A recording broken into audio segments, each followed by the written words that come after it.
Viral online of a dozen women being asked the following question: do we need men? Most answered very quickly, no. Because men are useless. This headline from The Hill, it caught my eye. Most young men are single. Most young women are not. Young men have fallen faster than any demographic in America over the last 40 years. It's a different world now. Like, we don't need men the way that they used to. Nobody needs men! The future is female. Men and women are drifting further apart, and society is crumbling because of it.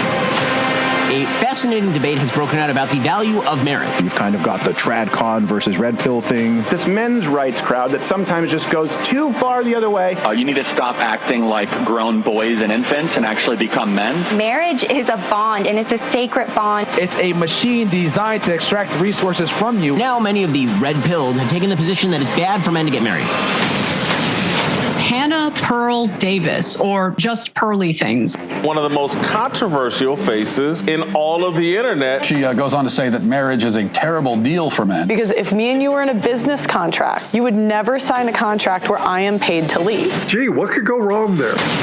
74% or something of divorces are initiated by women. Men have everything to lose, primarily their own children. Men get killed by the courts and by divorce laws. I had no idea that courts of family law were courts of equity, not courts of law. Because in family court, you don't need evidence to accuse someone of abuse. You need no evidence. When you guys say get married young, a lot of these men don't know what they're signing up for, and you're not going to be there when their entire life falls apart. I interview them on the other side. I didn't meet my son until he was 15 months old. How much did you spend trying to get him back? On legal fees alone was about $200,000. Before you know it, you're homeless. You're literally just thrown out onto the street. We absolutely reinforce bad behavior from women. Wives are taught to leave their husbands, and then daughters grow up without their fathers. Family is the foundation of society. Every problem in society comes from single mother homes. A lot of women will just chase this negative rabbit hole of happiness, endless happiness. Feminism's biggest failures is it lies to women. We tell women to date as many guys as possible. We tell them to put off family into marriage. You are allowed to leave your perfect husband. You are allowed to end a relationship with a really great boyfriend. Oh, freeze your eggs, have an abortion. What? You're evil. I don't think there's anything else in life that we actually ever go into preparing to fail. Right. Like, if you have the mentality of this is going to go wrong and be pessimistic, naturally the outcome is going to be that it's going to fail anyway. Yeah. It's self-sabotage. And that's the thing, like, women are so willing to leave marriages because they're not happy. This is not about happiness. The most important thing is the children. And the problem is we have a modern society where it's me, my feelings, leave when I feel like it, instead of doing what's best for the kids. This myth that we live in an age of male privilege. Where's my male privilege? They think, well, men have all the rights. They have all the power. Privileged patriarchal system that we have. Why doesn't our society care about men's rights? I have no friends, no wife, and no social life. Men are alone in this situation. Men are homeless. Men are thinking about eating guns. I've seen so many men on the brink of suicide, and they didn't do anything wrong. How are you equal if the men are the ones that have to fight and die to defend the country? The men are the ones that build and maintain all the infrastructure. Women are helplessly dependent upon men. The so-called deaths of despair from suicide, overdose, or alcohol, 3 times higher among men than among women. Culture is telling men, you are no good. You got to get your act together. I think men have failed themselves. What kind of a man are you? What kind of a woman are you going to attract? If men are in trouble, so are women. Everybody knows this is a huge problem, but nobody wants to admit it. Every single woman at the table said they wanted a man. 500K, 500K, 300K, 200K. Am I crazy? Everything is really set up against you to fail as a man. If men make less than women, women don't want to marry them. So you know who wants more economically and emotionally viable men?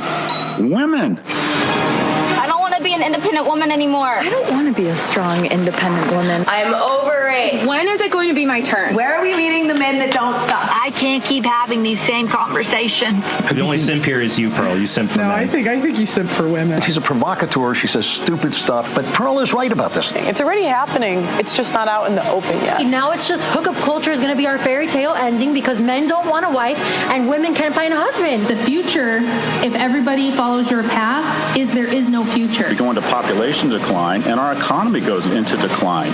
Civilization will crumble. The American story does not end well. This is an existential crisis, failing young men.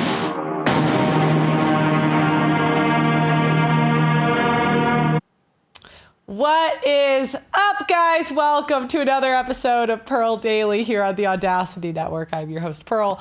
And if you want to donate, we're almost to $30,000 for the divorce documentary. As you guys know, we were on the fast track to getting this divorce documentary done until the women decided to demonetize me, throttle my channel, and really defame me while they did it. But we're back in the monetization program and we're doing good here, and we're $250 away from 30K. If we get to around 100K for the documentary, we can get it done. And if you guys donate a big amount,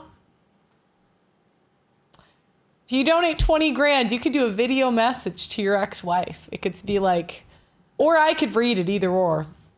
It could be like, Diane,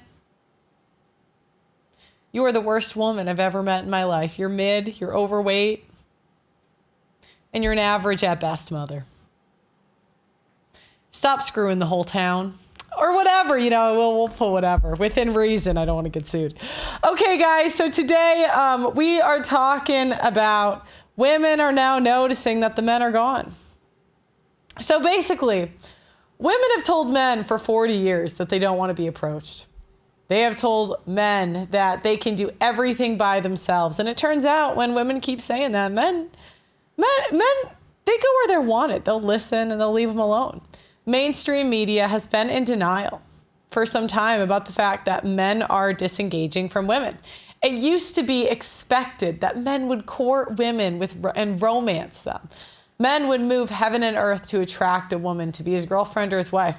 Women called that misogyny and patriarchy and rewrote the social contract. Now, we have the circus that is the dating market in the modern day. It's gotten so bad that outlets like the New York Times have finally caught wind of men responding to women's disgust and mistreatment.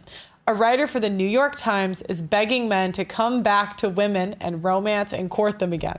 Let's take a look at what they want to say. Now, by the way, guys, as I'm reading this is going to be a call-in show. So I want you guys to think of the question. If you were asked, where have the men gone? What's your answer? So I was excited. This article took place in Chicago. That's where I'm from. Also, if you want unlimited super chats, it's on the website. Okay. A warm Saturday night in Wicker Park, a vibrant stretch of Chicago where 7 restaurants crowd a single block. Troy and I were having dinner at Mama Delia, one of the quieter spots. The sidewalk patio held 5 tables, 2 tops, including ours, and a pair pulled together for a group of 8 young women. At those tables, Troy was the only man. The scene was beautiful. Low lights, shared plates, shoulders angled in. This kind of evening, people wait for all winter. But still, I found myself watching the crowd as it moved past us. Women walking in pairs or alone, dressed with care. At a table after table at the nearby restaurants, there was a noticeable absence of men, at least of men seated in what looked like dates. Troy and I have known each other for almost 20 years. We met at Playboy, of all places, back when we were both learning how desire gets packaged, sold, and sometimes misunderstood. We stayed close friends, bonded, not just by our opinions, but by the effort it takes to stay into someone's life. That night, we made the effort, but still, what I saw unfolding around us felt like something else entirely. A collective shift I couldn't unsee. It started to become clear the previous April, where a man who had been pursuing me canceled dinner at the last minute. There was a scheduling mix-up with his son's game, and I understood. I'm a hockey mom, I get it. Still, I went. I wore what I would have worn anyway. I looked at the table, I ordered well, and I watched the room. Only 2 tables nearby seemed to hold actual dates. The rest were groups of women or women alone, each one occupying her space with quiet confidence. No shrinking, no waiting, no apologizing. The night marked something, not a heartbreak, but an unveiling. A sense that what I'd been experiencing wasn't just personal misalignment, but something broader, cultural. A slow vanishing of presence. I spent over a decade behind the curtain of digital desire. As the custodian of records for Playboy and its affiliated hardcore properties, including sites like Spice TV, I was responsible for some of the most infringed upon adult content in the world. I worked closely with copyright attorneys and marketing teams to understand exactly what it took to get a man to pay for content he could easily find for free. We knew it worked. We knew how to frame a face, a gesture, a moment of implication, just enough to ignite a fantasy and open a wallet. I came to understand in exact terms what cues tempt the average 18 to 36-year-old heterosexual man. What drew him in? What kept him coming back? It wasn't intimacy. It wasn't mutuality. It was access to stimulation. Clean, fast, and frictionless. In the world, there's no need for conversation, no effort, no curiosity, no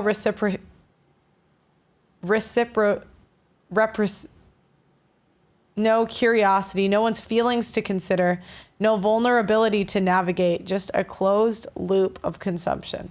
What struck me wasn't the extremity of the content. It wasn't the emotional vacancy behind it, the drift. The way many men had quietly withdrawn from intimacy and vulnerability, not with violence or resistance, but with indifference. They weren't sitting across from someone on a Saturday night trying to connect. They were scrolling, dabbling, disappearing behind firewalls, filters, and curated personas. And while they disappeared, women continued to gather, to tend, to notice who wasn't arriving, and to show up anyway. I'm 54. I've been dating since the mid-'80s. I've been married, I've been a mother, I've gotten divorced, and had many relationships, both long and short. I remember when part of heterosexual male culture involved showing up with a woman to signal something: status, success, desirability. Women were once signifiers of value even to other men. Now it doesn't mean anything to buy her dinner because some other dude is smashing her after dinner. Oh, thank you for the $200 super chat. Holy crap. Thank you, William. Thank you so much. Wow. Holy crap. We haven't had one like that in forever. Thank you. I don't know what to say. Thank you so much. Where was I reading? Okay. Women were once signifiers of value even to other men. It wasn't always healthy, but it was meant that men had to show up and put in some effort. The dynamic has quietly collapsed. I know, I can't read, okay? We have moved into an era where many men no longer seek to impress women, no longer seek women to impress other men or to connect across difference. They perform elsewhere alone. They've filtered us out. I recently experienced a flicker of possibility with James. We met on Raya, the dating app. There was something mutual from the start, a wordplay, an emotional precision, a tone that felt attuned. It was brief, but it was caught light. I remember saying to him, even fleeting connections matter when they're mutual and lit from inside, and I meant it. There was just enough spark to wonder what might unfold, enough curiosity to imagine a doorway, but he didn't step through it, not with a plan, not with a presence. He hovered, flirted, retreated, offering warmth but no direction. Sexual tension and spark aren't reason enough to sit still and hope there's substance behind the shimmer. So I named what I felt. I texted him clearly with care, not simply to declare attraction, but to extend a real invitation to explore what was possible. I didn't chase. I invited, leaving the door open. If he ever wanted to cross the threshold, not just to take, but to meet, I was willing, I wanted to, and I still do. He never replied. He still follows my Instagram stories. One of those small gestures of passive engagement that so many of us now mistake for closeness. It looks like interest, but it feels like silence. Who thinks that viewing an Instagram story is closeness? All right, there are thousands of Jameses. I have known dozens. The arc varies, but the undertow is familiar. What I won't entertain is directionless orbiting. The things so many men now seem to mistake for connection, the perpetual maybe, the emoji check-ins, the casual seeing where this goes without it ever going anywhere. We call it a situationship, but mostly it's an avoidance. An avoidance of ownership, of feeling, of behavior, of sex that isn't a means to an end, but it is communication. So women often complain about situationships, the same way that men complain about not getting laid on a date. Women's burden of performance is getting men to commit after sex. Men's burden of performance is to get women to make women want to have sex with them. That's the burden of performance we both have. There was a time not so long ago where even a one-night stand with tangled limbs and a shared breakfast, when the act of staying the night didn't announce a relationship, just a willingness to be human for a few more hours. Now, even that kind of unscripted contact feels rare. We've built so many boundaries that we've walked off the very moments that make connection memorable.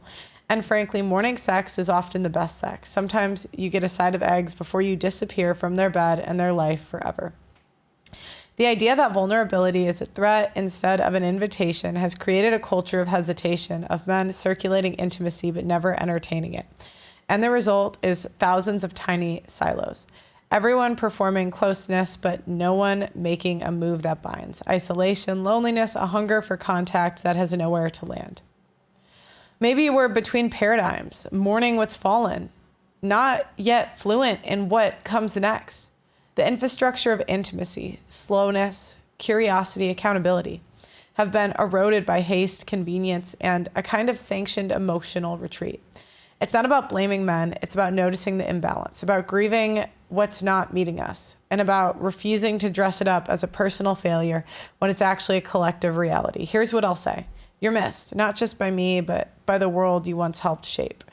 We remember you, the version of you that lingered at the table, that laughed from the chest, that asked questions and waited for answers, that touched without taking, that listened, really listened when a woman spoke. They don't really listen. They're looking at your tits, okay? You are not gone, but your presence is thinning in restaurants and friendships and the slow rituals of romantic emergence. You've retreated not into malice, but into something softer and harder at once. Avoidance, exhaustion, disrepair. Maybe no one taught you how to stay. Maybe you tried it once and it hurt. Maybe the world told you your role was to provide, to perform, and to protect, but never to feel. But here's what's real. We never needed you to be perfect. We just needed you to be with us. Not above, not muted, not masked, just with. And you can still come back, not by becoming someone else, but by remembering what connection feels like when it's honest and slow, when it's earned and messy and sacred. Chicago says the article is an excellent example of the differences in thought processes between men and women. Thank you. We're still here. Those of us willing to concentrate or co-create something true. We're not impossible to please. One in the chat if women can be pleased. 2 in the chat if we're impossible. We're not asking for performances. We are asking for presence, for courage, for breath and eye contact, and the ability to say, I'm here. I don't know how to do this perfectly, but I'll try. Come back, not with flowers or fireworks, but with willingness, with your whole beautiful and perfect heart. We're still here and we haven't stopped hoping. And for me, I'll keep showing up, not because I'm waiting, but because I know what it feels like when someone finally arrives. So we're going to do a call-in show. So we'll put the link in the chat. We want to know, where have the men gone? And how would you answer this if a woman asked you? So we're going to put the link in the chat in a second. And we're going to do a commercial break while we're waiting for Doug MPA to get on the line, the callers. So we're going to do a 30-second commercial break. Everything's more competitive right now. Dating, business, and just life in general. But most guys are being lied to. They're told to chase fantasies, trad values, fairy tales, and fake gurus. We found men who cracked the code, guys who killed it on dating apps, dominated cold approach, or built passive income. Real world, tested results. Join our private university and learn directly from the men who figured it out. Click on pearlinvite.com, watch the short video, and book your call. Now we're back. Is Doug MPA on the line? Hey, can you hear me? I can hear you. How are you? I am fantastic. I love this topic. Where have the men gone, Doug MPA? Why aren't they taking us? Why aren't they whining and dining us anymore? Why aren't they? Where are they? Like the men that used to go to the bars, the men that used to, that be out in these places. Where are they at? Like you said in your opening preamble, there used to be a social contract. Okay. It used to be where men and women used to go to the bar, and then the women were on one side and the men were on the other side, and then a man would get some liquid courage, see a pretty woman, do the long walk to the other side of the bar, lay down a couple of lines, and it either worked or it didn't. And if it didn't work, the guy would have to make the long walk back across the bar, and everyone would kind of point at him and laugh, right? Another social contract. We used to have to go to a woman's father's house, go to the father and say, hey, I'd like to take your daughter out on a date. It was all nice and simple. But women called that misogyny and patriarchy and messed it all up. And it's funny, you guys ever try to get advice on how to approach women from a woman? It's insanity. Oh, just be confident, bro. When they don't approach women, and they're never gonna approach a man. The biggest problem is women, they know not what they ask for. They don't want men to approach, but then they're never gonna approach. So now there's a staring contest. Women want to be in the workplace, but they don't want to do any work. You understand what I'm saying? Yeah. It's like we're in this great experiment. And one of the best lines I've ever heard, Pearl, is the 20th century was women rewriting the rules to society, the social rules, and the 21st century is going to be men responding to it. Women don't like how men are responding to the rules they set. But you don't get you can't put it back in the bottle. Right. Understand what I'm saying? They just don't like how men are responding. Remember, women want all the freedom in the world, but then still want men to be traditional and masculine. I always say, feminism has freed women up from being barefoot and pregnant in the house, but guys, it also freed you up from your traditional masculine responsibilities too. Right. You don't have to be a pack mule for a woman. You don't have to pay a bunch of money to take a bunch of women out on dates that aren't going to give you anything in return. You can ask, what is in it for me as a man? So do you think men that used to be in bars and stuff, do you think they're just like at home? Like, how do you think it's migrated? Like, would you say, like, even you, like 20 years ago, did you go out more than you go now? Like maybe 100%. Friends of 100%. yours, would you say it's the same? Go ahead. Ask the last part again. Like yourself and the men your age that you know. Maybe 20 years ago, would you say, how often did you guys go out? And now what do you guys do instead? So, Friday, Saturday nights. You get ready for Friday, Saturday night. Go out with the boys, But now, look, being able to get women in bars translated to getting women online. So the same guys that were good at picking women up at bars can pick women up online a lot easier. So a lot of the guys that have the game to pick women up in bars, they're just getting a lot of women online. Yeah, so it's kind of that's the one guy I know that's a big player in Miami. He said he like never goes out anymore. There's no point. He just gets on Instagram and looks at his DMs there. And here's the thing. And gets it right to the house. It's like Uber Eats, but for bitches. Here's the thing. One thing, being freed from these traditional masculine responsibilities, it's made men really think about their time. Because guys, if you have a highly valued skill, highly valued trade, highly valued education, you're going to make more money. And early on, you're going to see if you're on the path to success. So now men are really focused on how we're spending our time. Because as men, we can make more money. That's why you shouldn't really feel bad about these famous guys who get divorced and have to pay their wife half their stuff. They're going to make their money back, but they're not going to get their time back. So more men are being cognizant of their time more than anything, and they're not wasting it with a bunch of women that aren't going to reciprocate anything. Yeah. Yeah, totally. Is there anyone on the line? Oh yeah, we got a lot. This is a hot topic here. Damn. And We're ladies, getting a lot of callers. first- Thanks, guys. So guys, like the video, subscribe to the channel. We hit 2 million. I think we're almost at 20,000, over 2 million. We're on the road to 3 million. So subscribe if you haven't already. Thank you to all the regulars in the YouTube chat. Always good to see you. And thank you for everyone on the Audacity chat. Oh, and then Williams Stisher with the big bomb, $200. He's in the Audacity chat. Thank you so much, William. We really appreciate it. I was about to say, we'll send him a membership for that one, right? I know. Wow. Thank you so much. All right. And ladies, you can call in too. You know, I see a couple of you in the chat. Call in and let us know where you think all the good men have gone. Do you see less men out and about?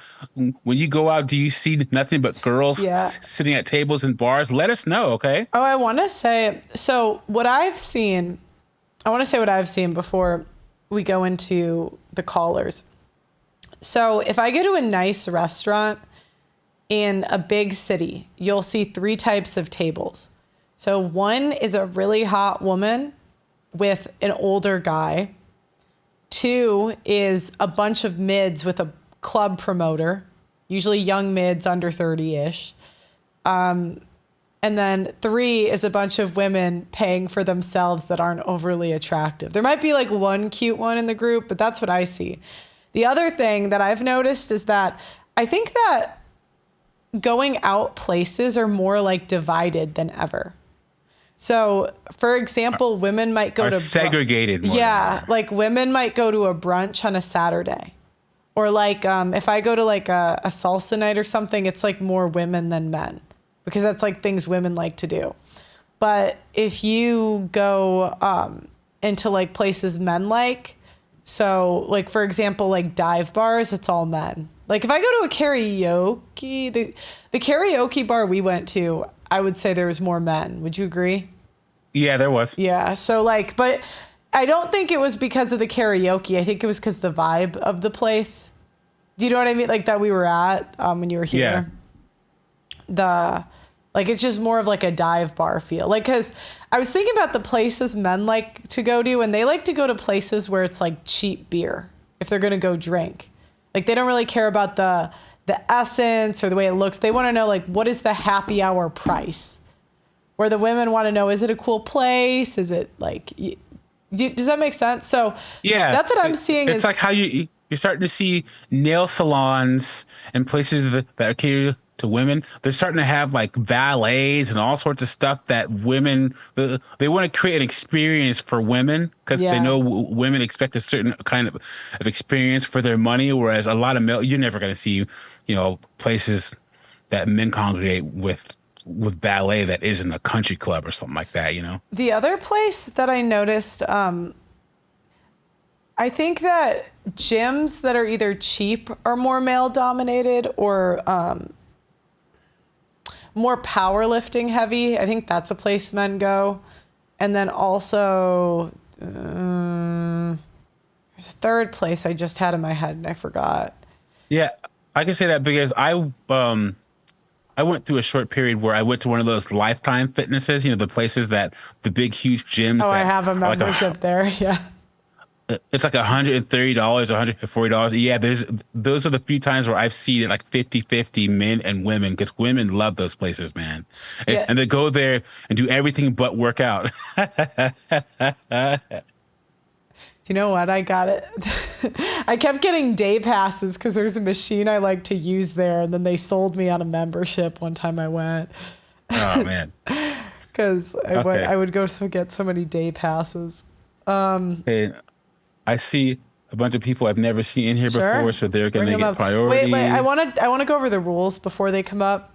Go ahead. So, okay, guys, I want to go through a couple rules if you're going to be on the show. Make sure the YouTube is not playing in the background. So if you're in the waiting room, make sure that your YouTube is not playing in the background. Maybe put it in some headphones so we don't dual whatever, but we don't want that on when you get up. We are going to allow you guys to have your camera off, but I do think as these shows get bigger, we're going to have to do cameras on. If this gets abused and we get people in here trolling or doing whatever, this will change, but because you guys have been good, we're gonna keep it like that. On or off is fine.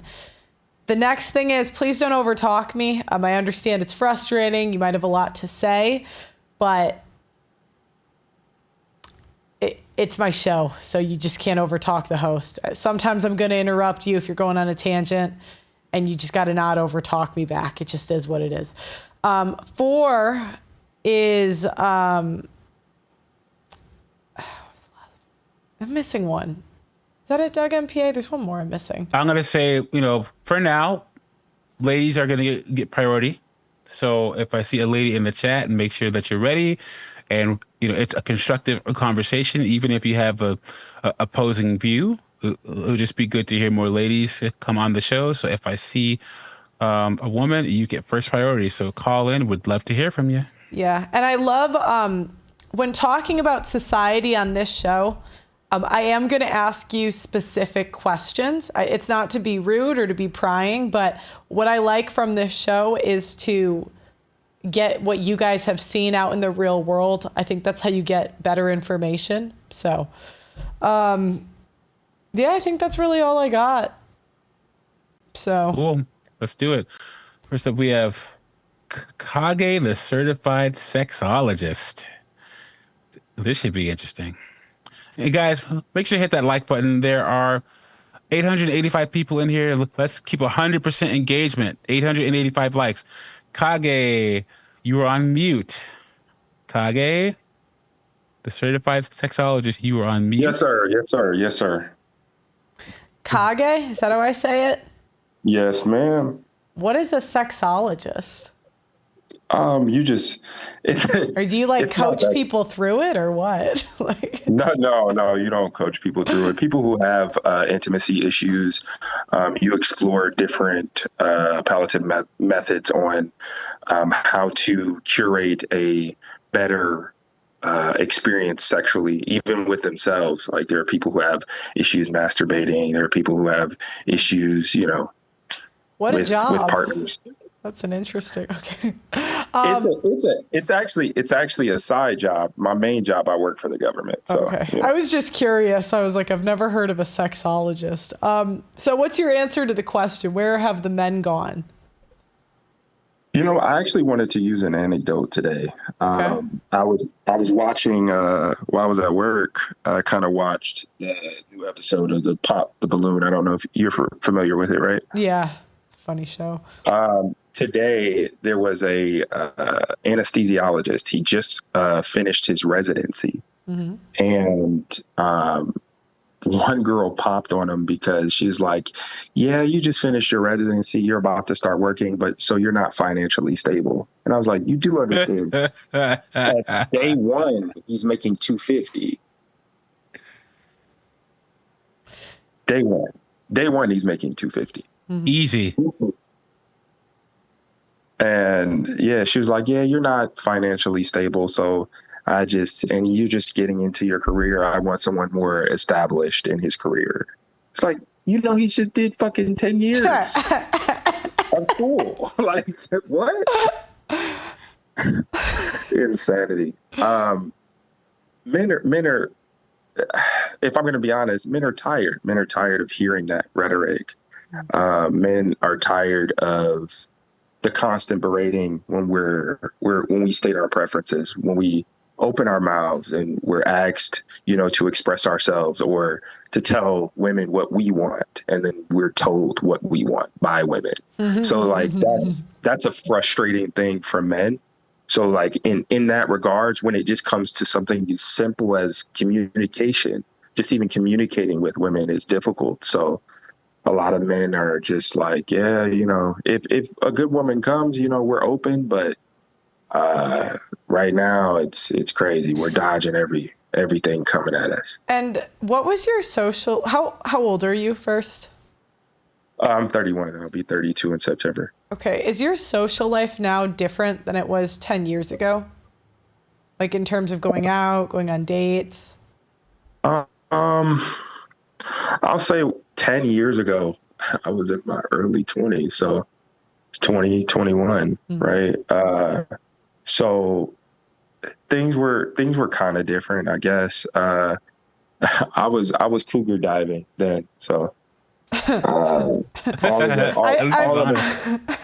the chicks at the finish, well, at the wall, I should say, at the wall or past the wall, I was clapping major cheeks. So I meant like, were you more willing to take women on dates then? Did you go out more? Yes. Like that's that's more my question. Definitely. So could you contrast a week? You could do 5 years ago, 10, like just when did it switch for you and how did it switch? 20, I would say about 2018. 2018 was when it switched. Like the economy downshift kind of changed everything. The prices of goods and services kind of switched. 2018 was kind of like upwards of 2018 to like pre-pandemic. That's kind of like the changing point. But like before then, it was easy to take a chick out. One, it was more equitable, and then it was just easier to. It wasn't as much pushback. I'll say in 2015, it wasn't as much pushback as it is now. Like from women. What do you mean by pushback? Like it was easier to get sex, or it was easier to get a date? Communication. Like my basis is communication. The reason why men are, I guess, hard on like not dating women or not taking women on dates is because the communication factor. Like a lot of women don't even get to the date. Like if I'm communicating with them, or if I get their number and I'm working 6 or 7 days a week, I'm conversing with her, and maybe on the weekend I'm planning on taking her on a date. But like, if conversing with her during the week that I have her number is very difficult, we're not making it to the date. Difficult how?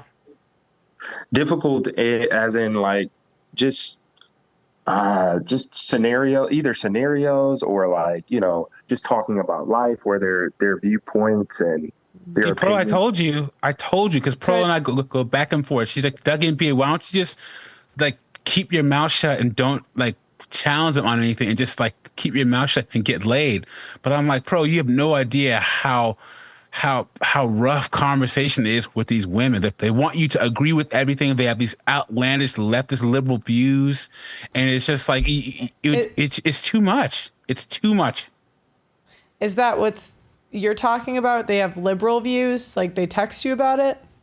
Yeah, that, or like, because I'm not really a big texter. I'm more like a conversationalist. I like talking to people. I like hearing the inflection in their voice to kind of like that kind of pinpoints their character, like a litmus test on their character, based on how they converse. Yeah. So could I have an example of maybe a date that happened recently that went south that you had to cancel, or it didn't happen, and why? Oh my God. The most recent one, actually. So I took this chick out to a nice restaurant. As guys, we're very frugal on like how our spending is. Like we'll calculate things and say, okay, I'll take her out. I know that this restaurant is a nice restaurant, but I know the spending is going to be this amount. So in case we go somewhere else, I know I'm going to spend this amount, because I like to budget my funds. I don't like to overspend. I don't like to waste money. So, so that night I budgeted, and come to find out, she had been to this restaurant before, and she personally knew the chef and the owner. So she ordered off of a secret menu that I didn't know about, right? And I'll tell you specifically, it was oh my God, she ordered like literally like what was it, 3/4 of a swordfish. Oh my goodness, what was the bill on that? Just the swordfish by itself, $465. $465 for the swordfish. Did you pay it, or? Yeah, I paid it. Of course. Wait. Did you say $465? $465. Did you at least hit? No. Bro. And the crazy part was, so she looks really good. She looks really good, right? But she's 40. Oh no. She's 40. At the time she was 39, but like she's 40 now. Mike, oh my gosh. The inevitable is upon. $500 super chat. We need to have like a Jesus Christ. Oh my goodness. Mike, thank you. The inevitable is upon us. The awakened man can no longer ignore the options being open, no matter what color or creed. AI passports, mountains of the worldwide experience from men from all over the earth, the outcome of long-term couples with the opposite sex. Gen A will be the first generation of men to couple with robots. The West world will happen. I mean, we need to get like a button. We need to get like a button to do a round of applause. Everyone in the chat, give Mike Trimmer a round of applause. Yeah, let me put a 1 in the chat. Thank you, Mike. Thank you Holy so much. crap. Let's see. We got any chance of covering the Ghost Adventures murder for hire pilot divorce? I don't know that one, but if you DM it to me on Twitter, I do check my Twitter, guys. So as long as your account isn't spammy, it'll come through. Pearly Things with a Z. I'm making a note of it right now. Okay. Damn. So you didn't even, did you want to hit after? Like, were you still, or were you so turned off that you're just like, fuck it? She was very attractive, but like, I was irritated. I was so irritated because it was just like, I'll give it to you like this. I'll give you my whole budget that night. So like, the drinks were like, I think like $40 a piece. The meal that I got, I had got salmon and asparagus with some bok choy and some basmati rice, right?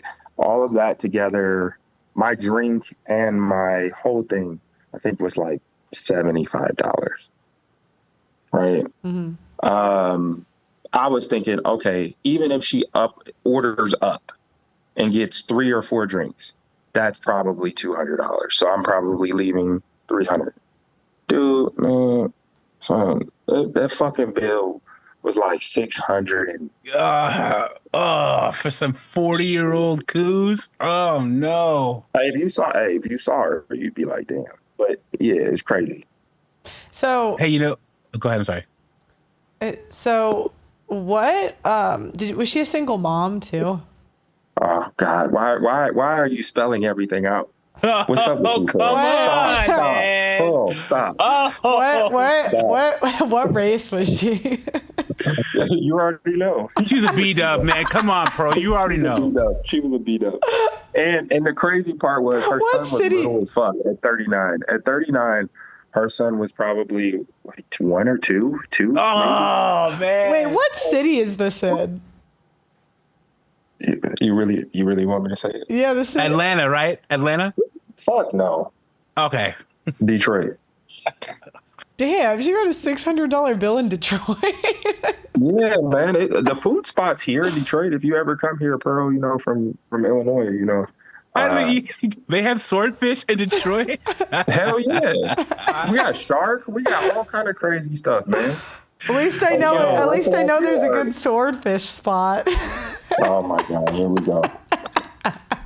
So, this is a safe place to tell these stories, Kage, because,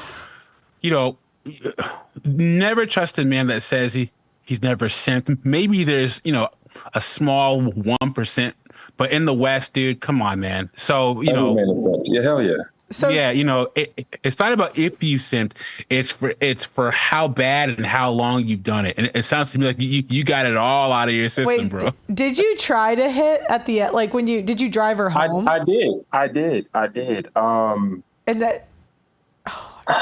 I'm telling more than I need to, but so after that date, I think like a week later, I was pissed. I wasn't really talking to her. She hit me up, and I also do like massages on the side. And she wanted me to do a massage. And after the massage, she wanted to stay over. And I was like, why do you want to? She's like, it's late. I don't want to. So I'm like, okay, this must be a sign to like do something. And I'm not a guy. I think most guys are not a guy to like pressure a woman into it, right? We've been conditioned, right?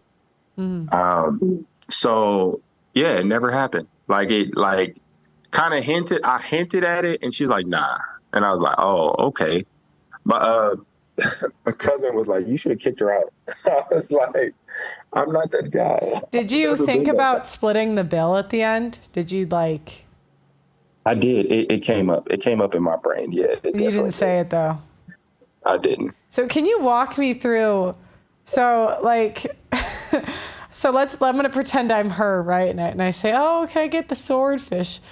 Did you? What was your reaction? Was it silence? Was it a look of disgust? What was your? No, it was silence and bewilderment. Like it was like I didn't know because this is not on the menu. What the fuck? How did you? What are you asking for? Wait. I've got. Did the chef or the owner come out and say hi to her? Did he? He might have. Oh, bro. No, I'm so glad I asked no, that question. This is a funny story.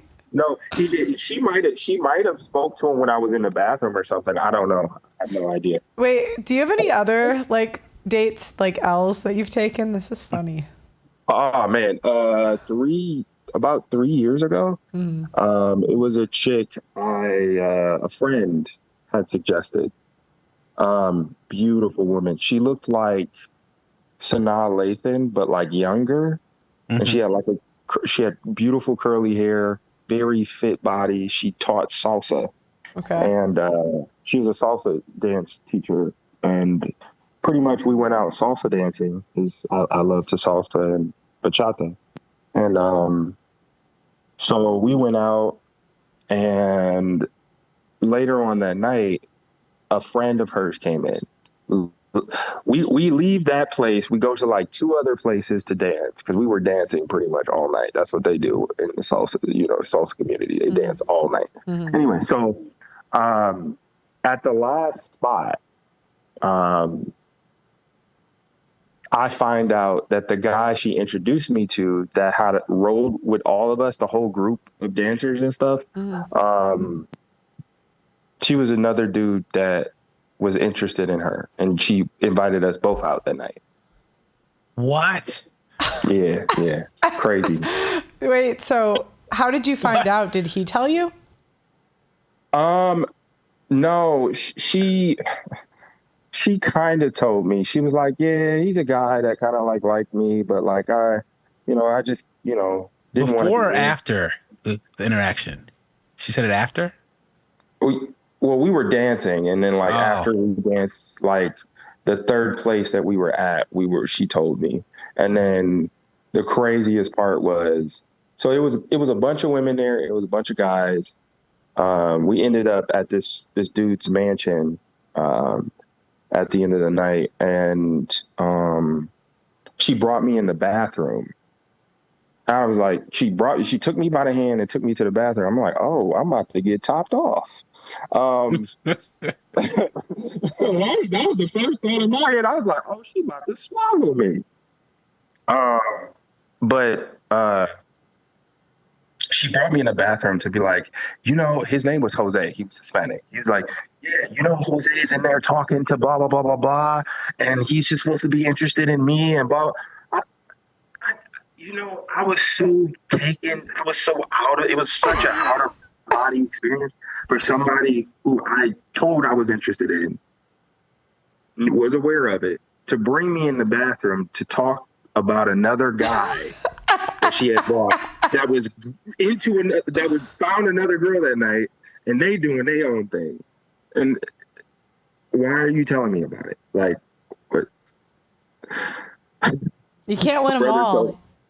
My older brother told me, he said, you should have whipped it out and told her, it was like, hey, it's party time, ain't it?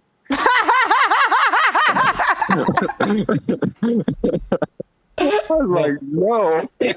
So, I'm just gonna, was this another B-dub or was she Latina? No, she was a B-dub, man. So she could have passed for like Dominican, but no, she was a B-dub. Okay.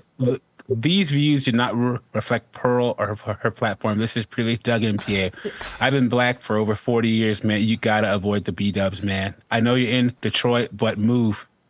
You said move. That's crazy. I tell you, get away from these B-dubs, man. There's no reason why any successful, ambitious, young black male should even especially B-dubs in Detroit. I've heard the legends of the Detroit B-dub, dude. You got it. Come on, man.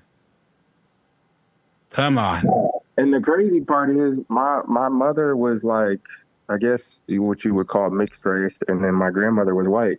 My grandmother was a German woman, so I just wanted to, I guess, stay true to the original sperm DNA, you know. Well, we appreciate all the stories. Once again, this is a safe place. I think you got all the simp out of your system, and we really appreciate the stories over here, man. Thanks a lot. No problem, man. You guys have a good one. Yeah, Bro, thanks. love your platform. If you're ever in Detroit, man, we gotta hang. I know you know Anton Daniel, so. Oh yeah, you know Anton? Yeah, definitely. We'll all get swordfish on you. Oh my God. All right, buddy. It was good talking to you. Thanks for calling in. Call in anytime. Man, that was a great call, wasn't it? Guys, I'm telling you, we've all simped. All of us have simped. So try not to judge this guy too harshly, man. He's 31. I mean, come on now. I wasn't judging. I mean, it's just, you can't date without taking some L's. You don't think the women you took on dates simped for some guy? Yeah. Like, come on. You know the girl you took on a date was letting Chad, Tyrone, Glock Tavy, it just happens. You know what I mean? Okay. Like, she was doing the same shit. Maybe not with money, true. but, you know. Okay, up next, we have Enola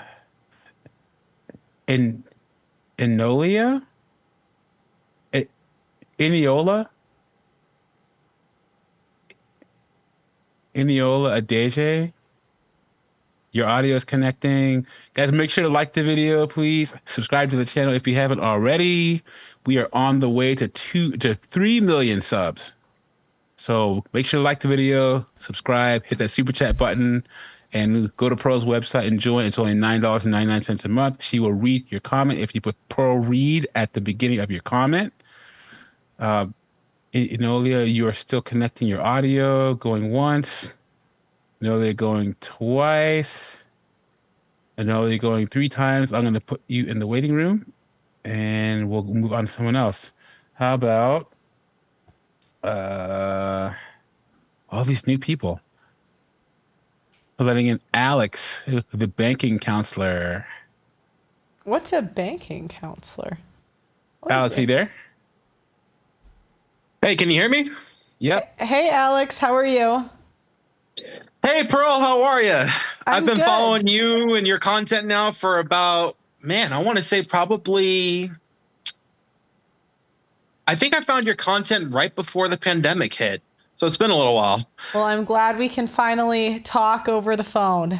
And pretty awesome to get a call in here. So yeah. So how's it going? What's your answer to the question? Where have all the men gone? Oh man, that's a pretty complex question, because I feel like there's 2 aspects. You have pre-pandemic, right? Okay. Talking about the last decade, the introduction to the online dating app scene and its evolving revolution type of deal. And then you have the post-pandemic dating market, where I feel like a lot of people's social skills and expectations really have just been skewed. And I feel like there's going to be a long-term reverberation effect of that going towards long-term relationships for the next 20, 30 years. Not just in long-term commitments, but also in just, engagements, and of course the rise of divorces. Well, could I talk more about you?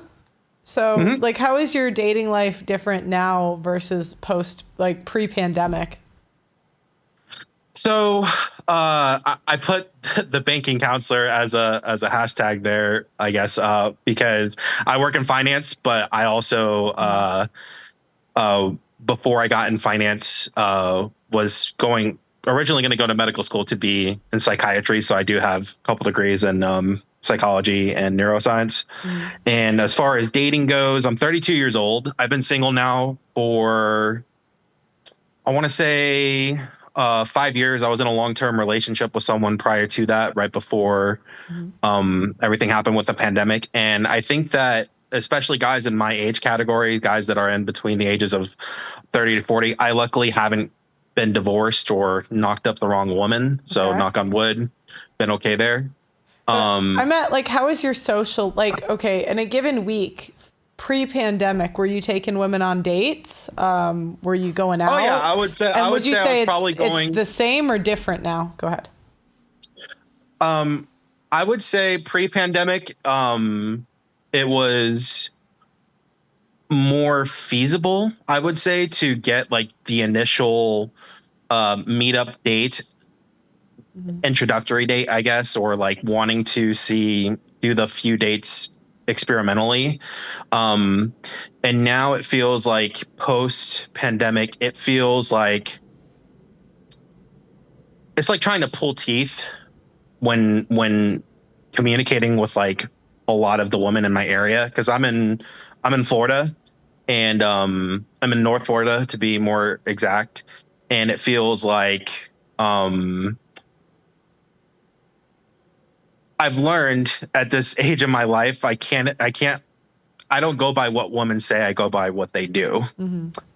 And in this dating market, I feel like because of what I do and like the crowds and associates that I have, there's a certain level of expectation that comes with being in an upper echelon of things that if you're not already rolling out, I feel like with guys my age, like if I'm not rolling out with my wallet first, it feels like there's no initial, like they won't get on the date with you. Yeah. And I mean, I've been in training, I've lost, 60 pounds. I've been in jujitsu. I've been like, quote unquote, getting my shit together in my 30s physically. And like, I have a good career and, I have great friends and a great community, but trying to find a decent partner stateside has been so okay, really challenging. Can we go into like, so 5 years ago, pre-pandemic, I think it's 5 years ago now. You got to stop saying that P word. You got to say cough, cough, or anything, because if you say that the P word too many times, it'll flag the stream. So. Okay. My apologies. In a given week, were you taking more women on dates, less women on dates? Would you have a similar close rate from today to then? How is it different? I would say pre-pandemic, and I'm just being straight up here. I was more tolerant of being stupid as far as like managing my time and my money to convenience women for the hope of like closing the deal. So like, it was easier. Like I would probably go on like, I would say 1 to 3 dates. If it wasn't a week, it would be like maybe every couple weeks, just to explore, try to, not because I was trying to bag every single one, but try to, siphon through, trying to find a more compatible partner since I had moved on from my ex at that point. And the more I attempted to do that, the more I found myself becoming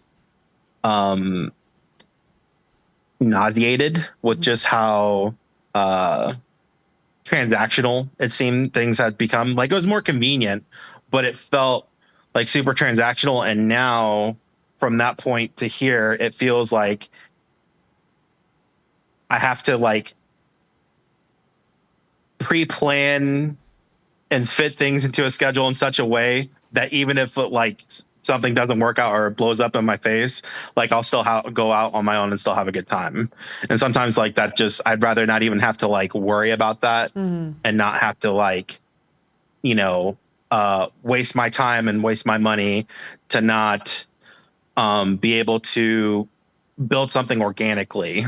And I feel like that's what's missing nowadays in a lot of the market today. Is I feel like having organic conversations, like real conversations with people, even in a dating scene, because I'm no longer on dating apps. I haven't used a dating app since 2017, maybe.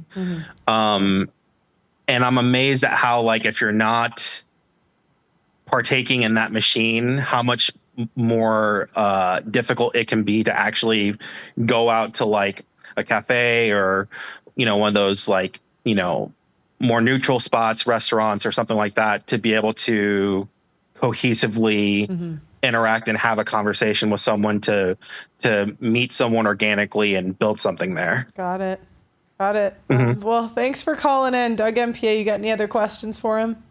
Nope. I just want to say, you got to put yourself, well, you're doing it right now. Put yourself in a position where you can't be disappointed by dating. So you seem to me like you have a lot of honesty and integrity up front, but a lot of women don't.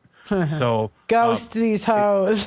Yeah. Invite women to do something that you're going to do, whether they show up or not. Good plan. Thanks for calling in. All right, buddy. Appreciate it, guys. Okay. Who else is a new person? Let's let in.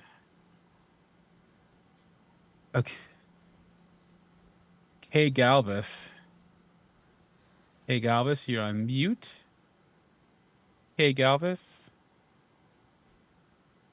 Hey Galvis going once. Hey Galvis going twice. Hey Galvis going 3 times. I'm going to put you back. Hello? Oh, there she is. Hold on. Oh, we can hear you now. Go ahead. Yeah. Hi, guys. Hi, how's it going? It's going great. You're one of the 2 women watching, huh? I bet that there's more. They're just shy. Sorry, that's my bird in the No, it's all background. right. Thanks for calling in. So what's your answer to the question? Where do you think the men have gone? I really don't know. My guess is a lack of fathers in the household. And I'm just calling in worried about where are they, where the real men are. Where the real men are? Yeah, like providers, not just financially, but, protectors, men. Well, women ran them off. How did women treat those men? Badly, I guess. Yeah, so. That's the best bet. The question is more to do with, where do you think the men have gone that used to go out and take women on dates and stuff? Do you think they're just not dating? What have you seen in your... It's not worth it for them to go out. Yeah. What have you seen with men you know? Have you seen them stop dating or stop going out? Yes, I encourage them, but they don't want to, because I'm a mom. Okay. I have 2 girls. I have a 15 and a 13. So I could be your mom, Pearl. Oh, where are you at? In Houston. Okay, you're in Texas. Okay. What's it? Are they dating? Like because your youngest daughter's 15. Do they even date in high school anymore? Like, it doesn't even have to be your daughter. I'm just kind of curious about Gen Z. Like, if the girls are like dating guys in high school, or if they're just kind of antisocial. They're just friends. They have boyfriends in school. What I hear from my daughter, there's dating happening at school. As far as we know, she's not dating. So, I mean, we think she should date when she's older, God willing. But I encourage a young man that I am around, I encourage him to go out and ask women out and make eye contact and talk to people. But that's very hard for them now. Yeah. Yeah, they're the generation that's grown up on phones. Yep. Have you seen, do you mind me asking your age? 50. Have you seen like the women you know that are like divorced and stuff? Do you know any? Do you have any friends that got divorced and they're in their 50s? No. Oh, you don't know any? There's no divorces in Houston? No, there are, but I don't know. You don't know. I don't have friends like that for some reason. Okay. I was kind I of don't curious have if their experience was that men are walking away as well as like the woman in the article. I was just kind of curious because they would have seen the change over time.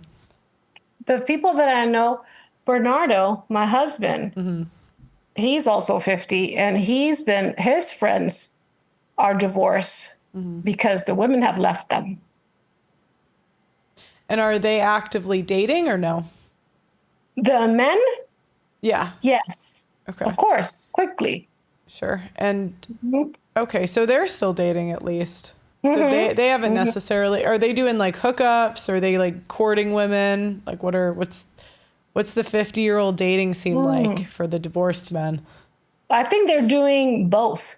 Okay. The social media platforms of connecting and going to bars. I think both. Okay. Okay. So it sounds like the guys you know haven't completely walked away from it. The guys that I know, the people that have been divorced, have been because the wives left them. Yeah. Doug MP, you got any other questions for her? Oh, did these guys ever tell you why their wives left? Or were they legitimate reasons? Or was it just a thing like because most women leave for irreconcilable differences, and that's so gray. Right. Because they think that the grass is greener on the other side, or life is too boring. Was that the experience that these guys are telling you, that maybe just one day she just decided to leave? They've never shared why they left. I didn't see reasons for them to leave personally, because I know these guys. I don't think it's right. Knowing someone and marrying them is living with them is something different. I know, but marriage is work. You guys have to be in it especially when you have children, you got to work things out. But some people just don't want to, I guess. Okay. Yeah. And then, so you encourage all the men the young men to approach women. Correct. How if they ask you how to do it, what do you tell them? Just go up to them. Just, they're going to say no. Next. That's what I tell them. Okay. Cool. Yeah. Well, thanks for calling in.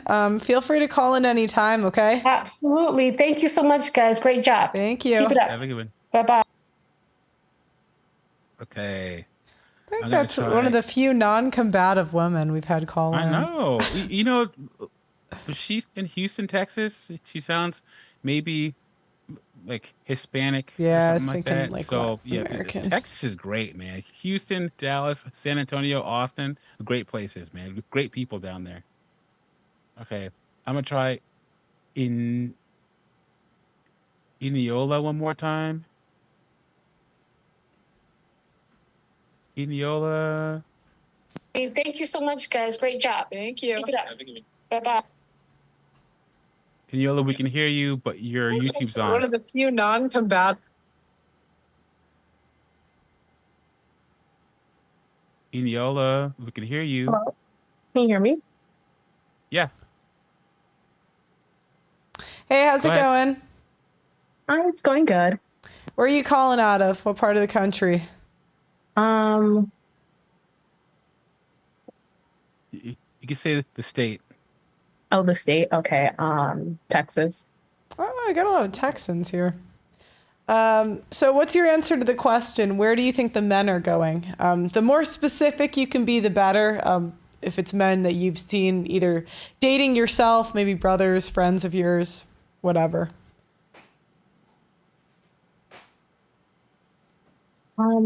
Well, to answer the questions, I don't know. It's kind of, I have like a couple of answers. Like sometimes I'll see. Go ahead. I just said okay. Yeah, I'm just thinking about it. Okay, so while you're thinking, what has been your experience out and about? Like, when you and your girlfriends go out, do you get approached by men? Do you usually go out by yourselves and sit at tables by yourselves? Like, how is it out there for you while you're thinking about where all the, like, do you see a lack of men out there right now? Um, no, not really. I mean, when I go out with my friends, yeah, sometimes like me and my friends would get looks, but no, I don't know. It's not really too often that I get approached. Are you single, married, or dating? I'm single. Okay. And are you actively dating now? No, not really, but I'm just putting myself out there. Okay, like when's the last date you went on?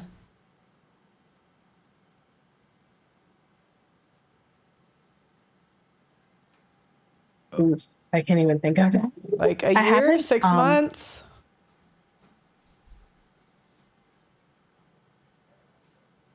Mm. 3 months?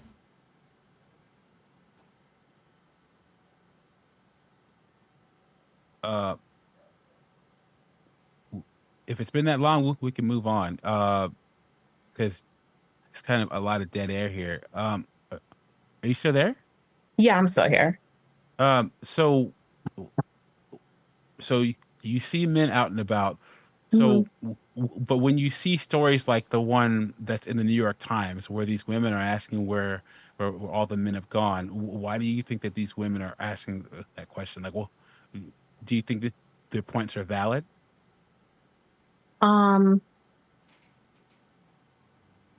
I think their points are valid. I mean, from their experience, but I mean, I'm sure they probably like passed up, someone that could have been, some like they probably, I guess what I'm thinking is that they probably passed up a really good relationship or someone that could have been that for them. Okay. So do you want like a relationship, or do you see marriage in your future at all? Yeah, I want a relationship and I see marriage in my future. Do you want to have kids one day? Yeah, one day. How many? I would say 3 or 4. Okay. And do you want to primarily focus on the children? So do you want a man to like be a provider, a protector type, or are you the 50-50 type? I would like a man to be a provider and protector. Okay. So you said that you don't have a problem being approached. So you, where would you go to be approached by the type of man that you want? Probably at a coffee shop or the library. Or it could be at like a lounge. I don't really go out as often, so I kind of just go to the same places. Are you on like the dating apps? No. Well, I'd download them because men aren't really approaching these days. Yeah. I know, I'm just kind of shy. Well, you got to get over it. Yeah. Your age group, are you like mid 20s, late 20s, early 20s, 30s? Early 20s. Yeah. Yeah. If that's what you want, you need Are to you get in? on this. Like, Are you right in? now. Are you in school? Yeah, I'm in community college. I've seen that. Is that common with your friends where they don't really go on dates? You're not the only one in Gen Z I've heard that from. Yeah, I think it's becoming actually a common thing. I mean, well, actually, now I'm thinking about it, because even when I would see girls my age getting approached, it's either that they're just not socially awkward, but a little shy. Mm-hmm. Or, yeah. What are you going to school for? So I was going to school for pre-pharmacy, but I am going to change that up. I'm not sure what to yet. Okay. So I'm curious with your friends, do they, trying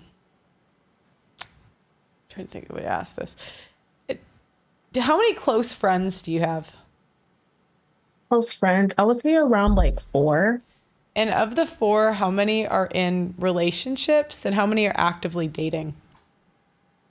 So I have, out of the 4, I would say I have 2 that are in relationships.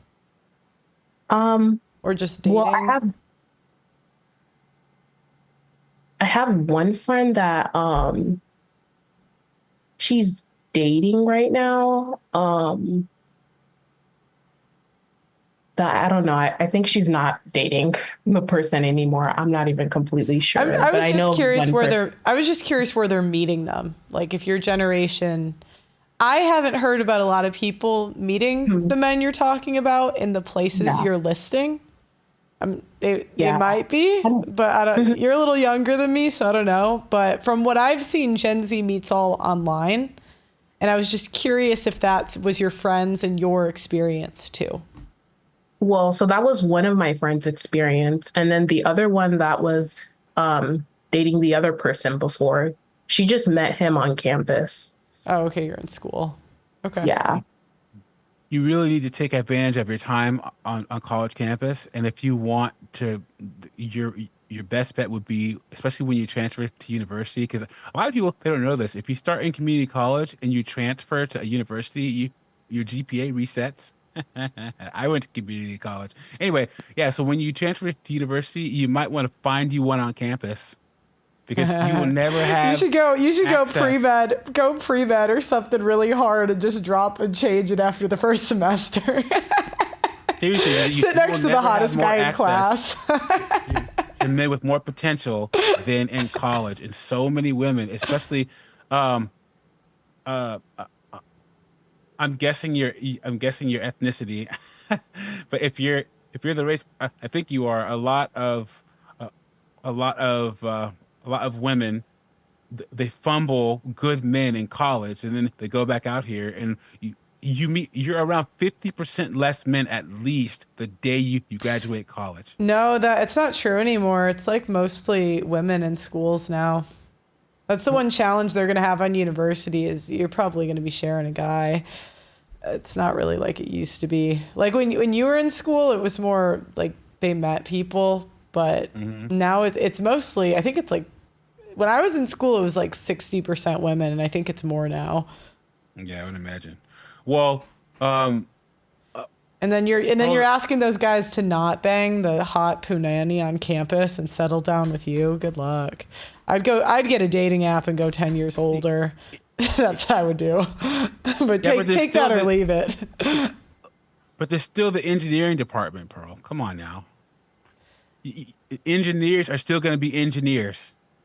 You know. Yeah, but you can't women are still going to be women. You're not going to logic them into banging the engineers. It's just not going to happen.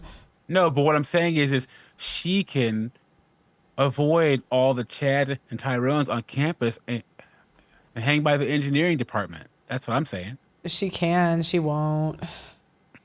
Come on. Like you're trying to logic women. Like, come on.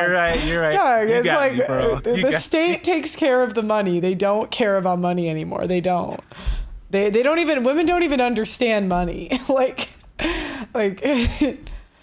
Anyways. What do you think about what we're saying, Yola? I mean, I think. Yeah. Are you gonna hang out by the engineering department? It doesn't matter what she says. The school, the guitar player is going to sweep her off her feet. Gavin, the starting musician. Sorry, go ahead. Yeah. So, I mean, where do you think I can meet a lot of good men? Or are they just everywhere? Or if I were you, this is what I would do. I would get in the best shape. I would treat getting in shape like a job. My biggest regret in my early 20s was being chubby. There's no reason to be chubby. Look up the BMI for your height. It's accurate. Don't believe anyone that says it's not accurate. If you're overweight, don't know if you are or you're not, I would take it so seriously. I would take a semester off to get it done and work at a gym. That's how serious I personally would take it. And what I would do is once I'm in the right weight, I would put a dating app 10 years older in a place that has a high net worth. And I would filter it so it's really low distance. The dating coaches I've talked to say it takes about 15 dates to find someone you like. And that's what I would do. I would set a schedule where there's a certain amount of dates you're going on a week until you find someone you like. Doug Also, MPA, you can do a different strategy. I'm just saying that's what I would do. You got to think about this whole school thing. Look, 70% of the student loan debt is women. Don't put yourself in a whole bunch of debt. Yeah, I'm Because trying to avoid that. that will disqualify you from consideration for a serious relationship or marriage. And then, I asked you if you wanted children, you want to be married, because if you have 4 kids, I mean, what good is your degree going to be anyway? So you should be using school to literally get an MRS degree. Or find yourself a guy in school. Or I don't know if I think, Doug, it's not really the same now in school as it was. But if you do go the school route when you transfer, I would do a really smart major that you're going to change. And just get in the classes and sit next to the hottest guy. There you go. And then change it, make it like gen eds or something, and then just change it. And then it'd be great. You could ask him to tutor you or something. And just, men love it when you're smarter than them. So even if you understand it, just pretend like you don't and have him explain it to you. There you go. All right. You can take that or leave it. I'm not saying that'll work. I'm saying that's what I would do. All right. Okay. Well, thanks for calling in. Yeah, thanks for calling in. Anytime, okay? Yeah, of course. Have a nice day. Let us know how it goes out there. I will. Yeah. Do you know what? I actually want to go on a tangent before you do the next caller. Go for it. My biggest regret, do you know what it's like to look at pictures from your early 20s? I recently got in shape, like in better shape than I was in.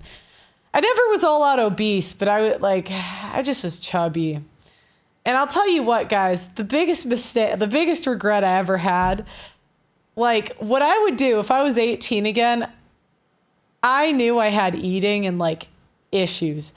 I would have taken a year off of school and lived at home and literally dedicated all my time, energy, and understanding to understanding nutrition and how to cook, how to meal prep. I would have did that for a year. I would have worked at a gym part-time so I could do it both. It doesn't need to be a long-term thing, but it's like once you get to a point where you can count calories in your head and you know exactly what you're eating, it's so much, oh my God, it's so much easier. But you have to go through this terrible process of counting calories.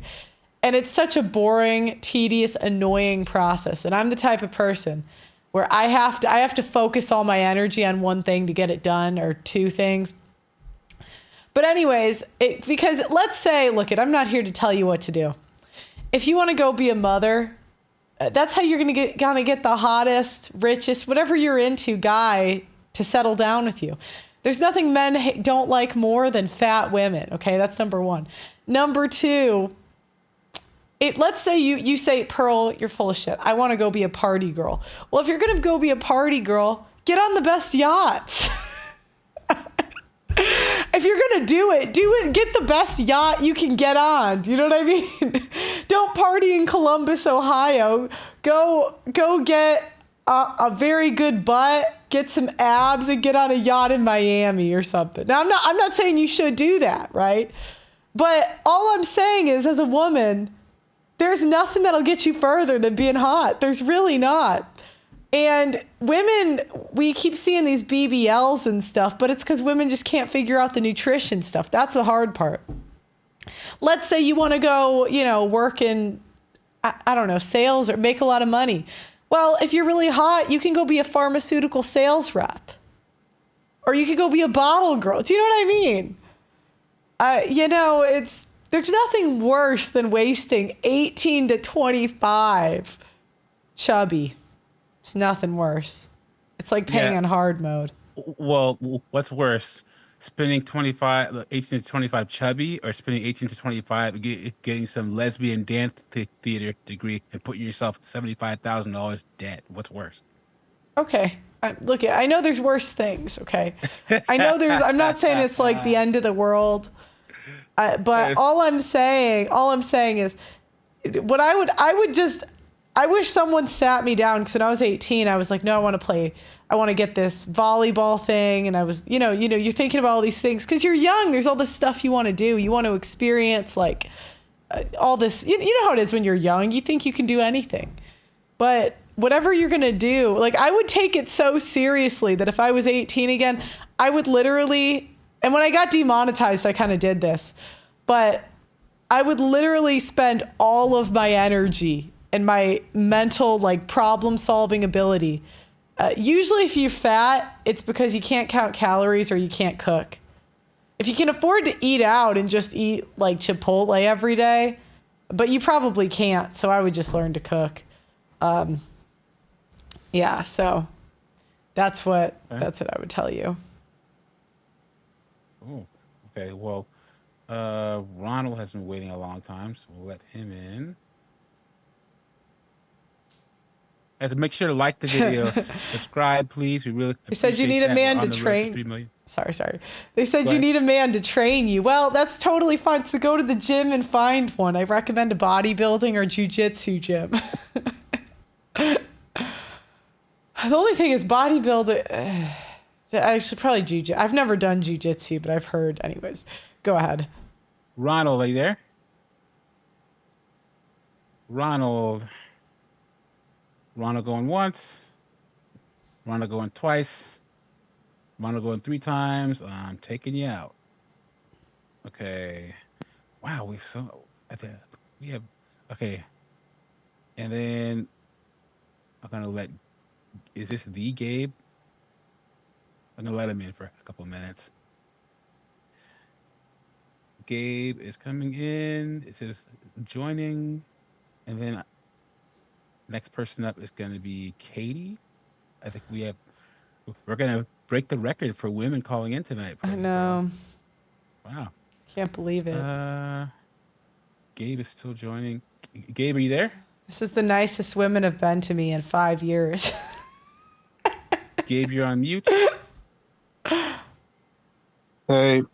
Hi, Doug. What up, Gabe? What up?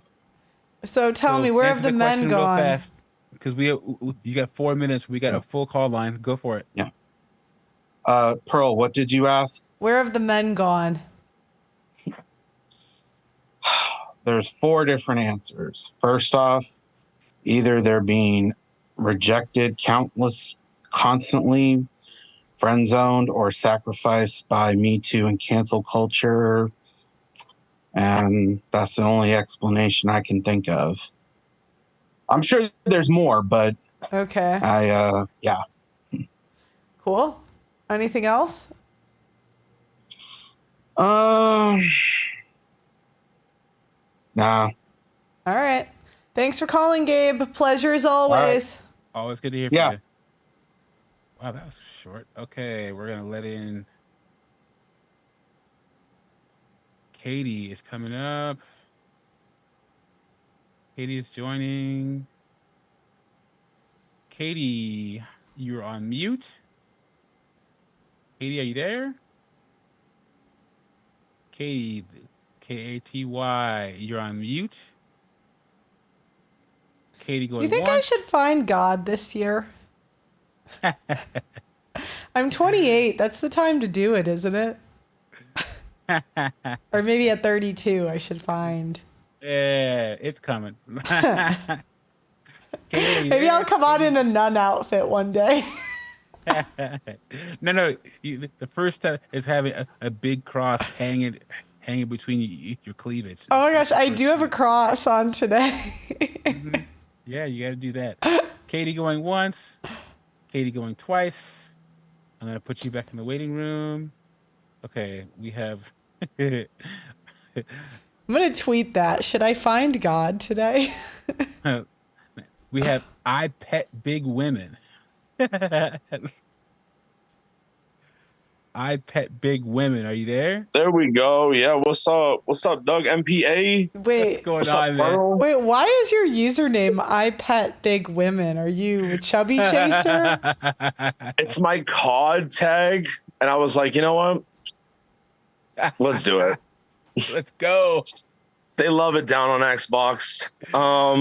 Wait, so, but you didn't answer the question. Are you a chubby chaser or what? What's up? Oh, no. Sure. The gamer tag is a fun little backstory. So basically, I tell people it's a side hustle. And I say it starts at 200 pounds. And for every pound she is, it's $1 a minute. So if she wants to get pet, you know, she's a good 250, then, you know, she's paying 250 an hour. And if we get group, if we get three 350 ladies, we got 350 right here, times 3, we give them a little group discount, you know, we bring it down to 1,000. Actually, do you know what? How much would it cost for you to bang a 350-pound broad? Like, not pet, like banger.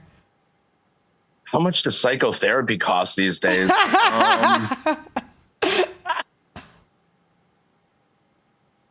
right, man. So I pet big women. Where have all the men gone?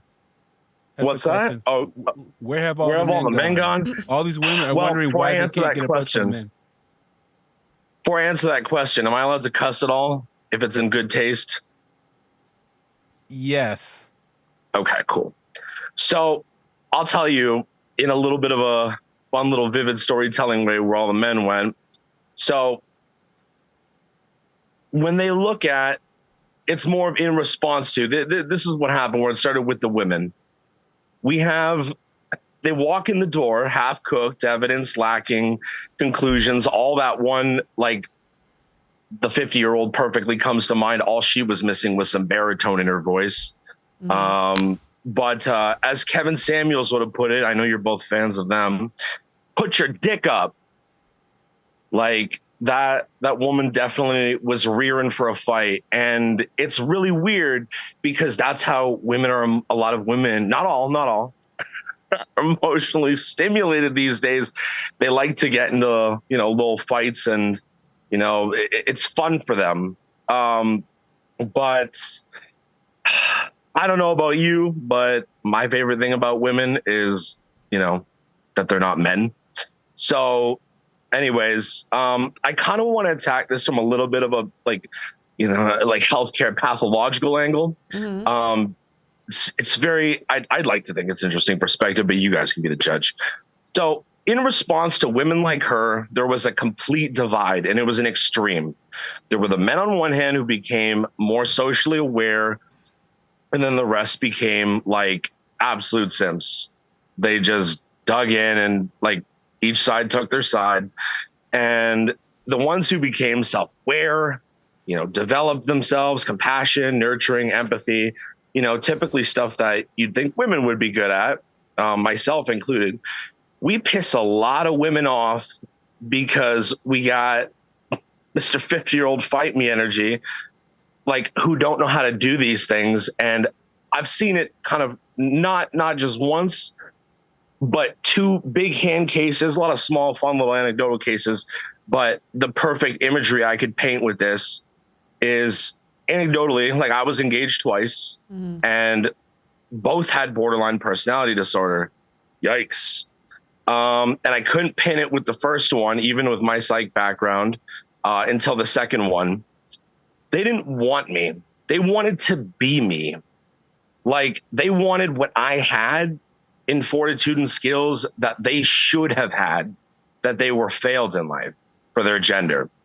Like me being with them was validation for their hot dog water personalities, and simply because I was patient enough to try and help them and be there for them and, you know, do the whole let's grow together and, you know, like until it got to the point where I just want to peel my skin off. And I think that's where the intelligent men went. That's where the self-aware men What do you went. mean where they wanted to be you? Can you give me an example? Like a specific, she did this? Sure. Yeah. Sure. So one that really, really stuck in my memory real good was I was mad at her for something. Go figure. And instead of taking accountability or, acknowledging it, I had to like fight her for like 4 hours for her to like get it.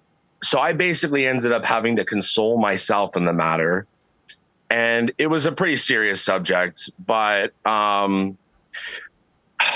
yeah, so she later came to me and said, I don't know how you do it. Like, I've watched the world knock you around and you still get back up.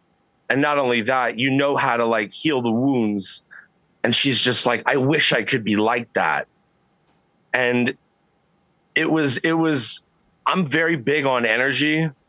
And I don't know, it was like, I almost got this invoked feeling of pity. Like I saw probably the most vulnerable form of her in either of them that I had seen in that way.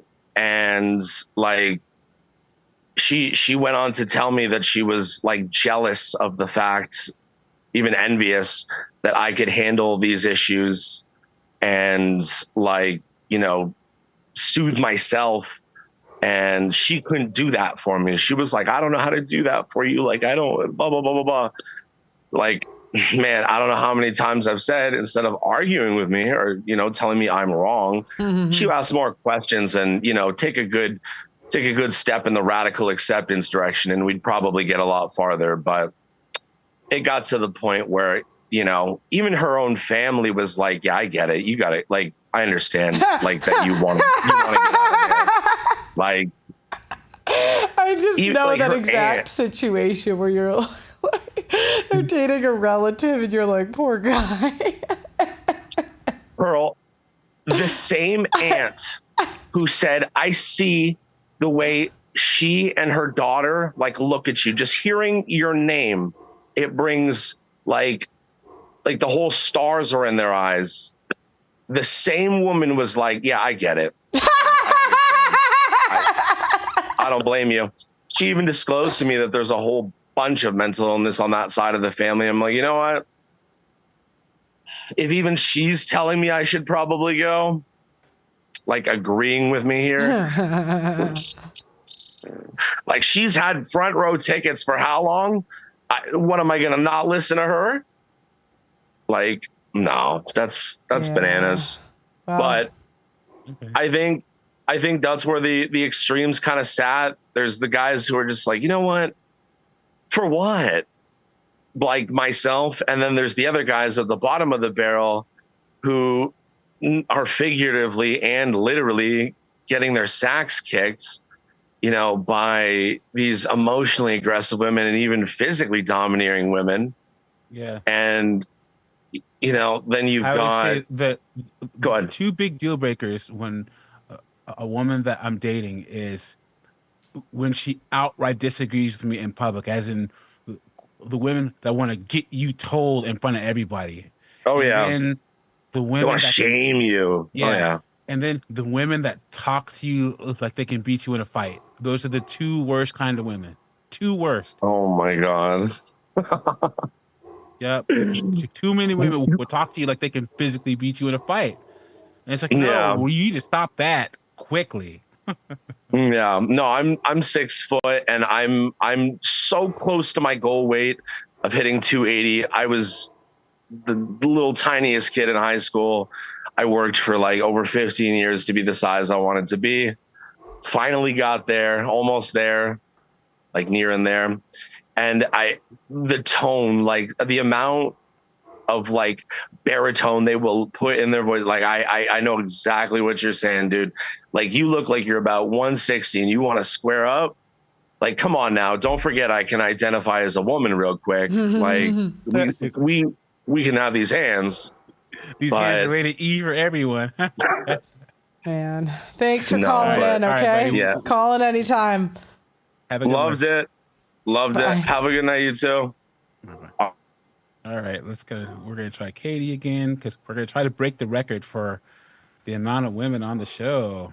Guys, like the video, subscribe if you haven't already. Thank you for all the super chats. We really appreciate it, and thank you to everyone in the Audacity chat. go to Pearl's website, the Audacity Network, and sign up. It's $9.99 a month. We'd love to see you over there. Katie, are you there? I'm here. What's up, Katie? Hey, I'm so happy to talk with you. I'm happy to talk with you too. Hey, I am a Gen X. Okay. And my daughter has just turned 30. And she's like 5'10", has beautiful long auburn hair. I mean, she's just this great girl. And I mourn for her in the current dating age. I mean, she is just at her wit's end. And she's asking the same question. Where are all the good men? Where are men, period? Because she's tried all the apps. She seemed to have done everything right. I mean, she went to college and got like a vet tech degree, like a 2-year degree. Wasn't making a ton of money, but was doing what she loved. She tries to go kayaking and go to the gym and do all these different things to meet people. But she has very Midwestern values, kind of old fashioned. And the guys just aren't asking her out. Well, does she have the dating apps? Yeah. She's done all that, and she'll go on a date here, a date there. Is she in shape? She is pretty much. I mean, I'd say she's a little overweight, but not terrible. Like what? And she's one of those that wears it well because she's 5'10", but not bad looking at all. She's very pretty. And I'd say she's like a size 14, 16. You know, she's not like a size 2 or anything, but she's also not real big and super obese either. So she's chubby. Okay. A little chubby. Yeah, tell her to get on the treadmill. I'm telling you. She's on it. That's been her goal right now, is like she's going to get to this hot summer girl, you know. Okay. But it's so. Has she ever had relationships in the past? She did have a 5-year relationship, but it was with this ultra liberal, blue-haired guy who, if you even started talking about, you know, we're very old-fashioned. We're very much Gen X. We're about, you know, gender roles being proper. I grew up in a whole different time, it seems like now. Yeah. And I mourn for these kids nowadays that are trying to date in their 20s. There's no rules. She's gonna have to start just giving it up. Start sleeping with some guys. I'm dead serious. It's not gonna happen. No other guys aren't gonna wait for a 30-year-old. They're not gonna do it. She's just gonna have to start. She's gonna have to start sleeping around. That's it. Go ahead. I'm dead serious. My question to you in the chat was, if you could define the perfect woman, say in her late 20s, if you could describe that for her, what would you describe that perfect woman to be? What is the woman that men are going to choose? A thin one. She's got to get on the treadmill. I'm dead serious. I'm telling you, I was chubby. I get that part. I mean, the attractiveness part I get, but like, what should her goals be for like work? I mean, if a woman's single, she's got to work. She's got to feed herself and keep an apartment and that kind of thing.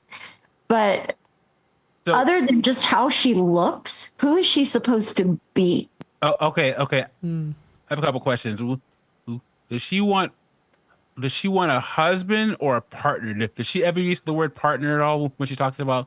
She wants a husband and kids. I mean, now that she's just turned 30, her clock is ticking. Like, she really wants a family. She wants a home. She wants the white picket fence, the whole 9 yards.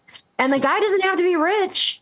I mean, just decent blue collar guy would be great. Why did she spend 5 years with some blue-haired liberal guy? Has she figured that out yet? Because here's the thing. Yeah, I think she's finally figured that out, that's really not the way to go.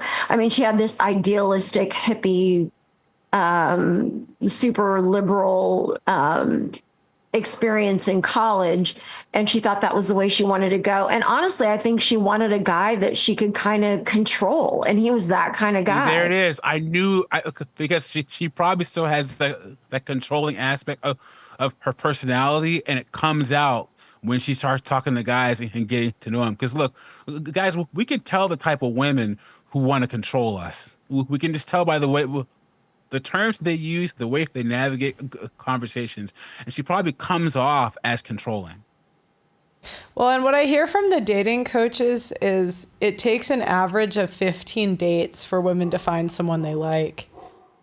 So, like, you know, is she doing 15 dates a month, every 2 months? You know, it's kind of a numbers she's only game. doing 1 or 2 a month. Yeah, and the thing is with the apps, there's no way she's not getting asked out. If like, there's no way. Even like, I've seen overweight women get like tons of matches. You know. Yeah. Like, and even also, yeah, go ahead. A lot of young conservative women, they get in this trap where their father is conservative and they want a conservative man, but they still want this 50-50 equality garbage. You know, right. So they want to be with a man in uniform or like a man that'll protect and provide, but they still want this equal thing. Is that your daughter? Yeah, she's a lot like that. And I've been sort of pushing her in the other direction. Now, because I myself went through this. I am 52 years old now. My husband's 58. But when I was in my early 20s, I grew up in Eastern Iowa, very conservative, married very young, actually probably too young, had 2 children. And unfortunately, my husband had mental health issues. Some pretty serious mental health issues that didn't crop up until his 20s. So that was a roller coaster ride we had to get off of, I mean, for our own safety. But then here I was, a single woman in her mid-20s with 2 kids, and I was also overweight. So it was like, I knew I was done. I knew I wasn't dating. I knew I wasn't going to find love and marriage and the white picket fence that I wanted. That just wasn't the reality of the situation. So I raised my kids by myself, and I was extremely lucky and counted my lucky stars that I found an older man who was a widower, and I thank his late wife every day because she broke him in, so to speak, to be a wonderful husband.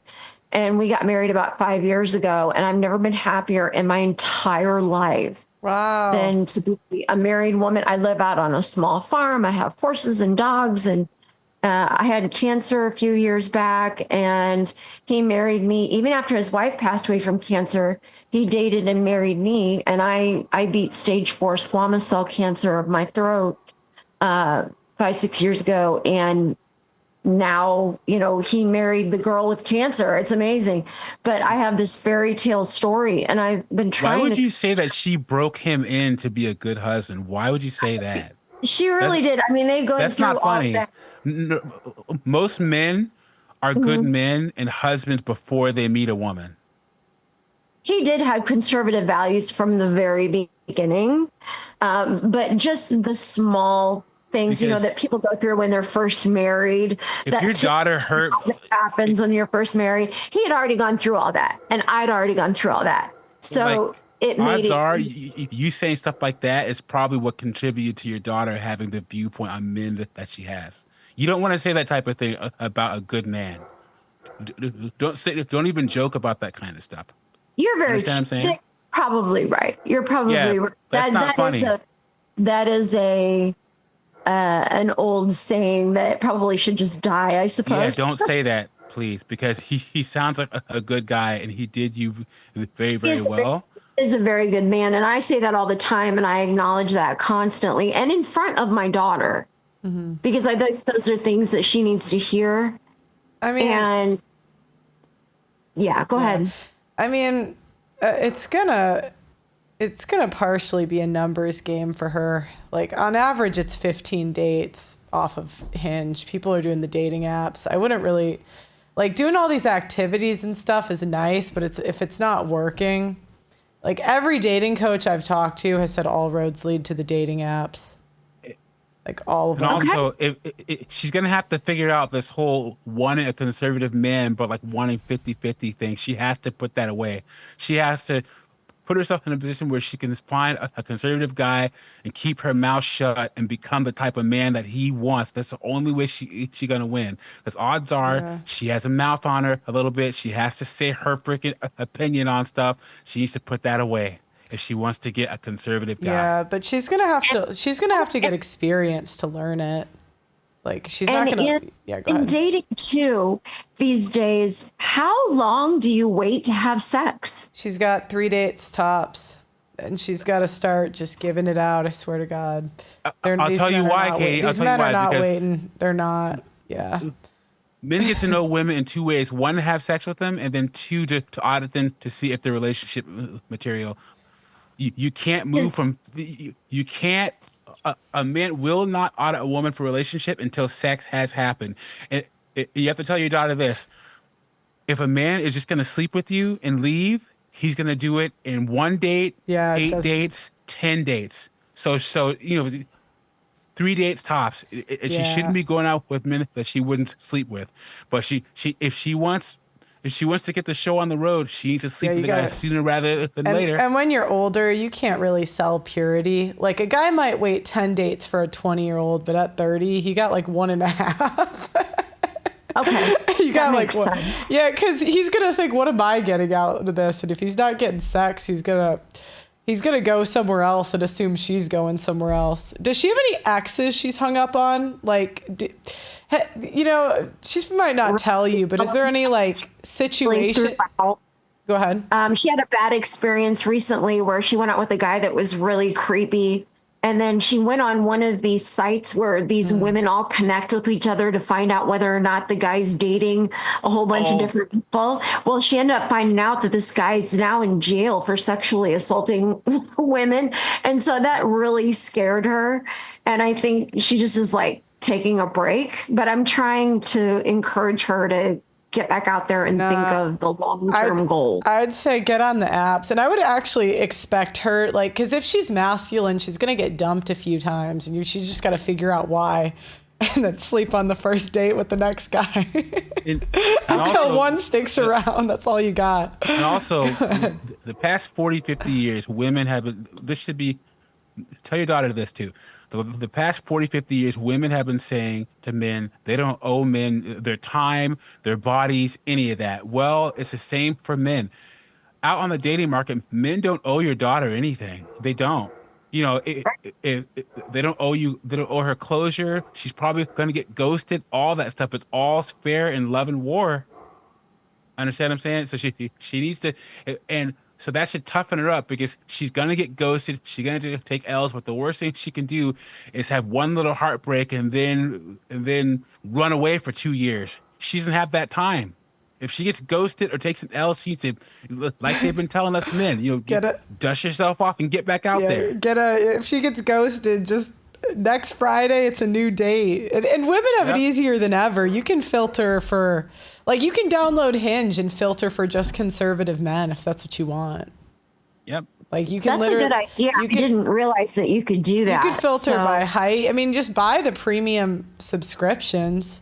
Any guy that she would hypothetically sleep, if she doesn't want to, don't do it. But you're not going to get to the relationship stage if you don't kind of speed that up. What would you say? I'd say you give him 3 months ish to commit.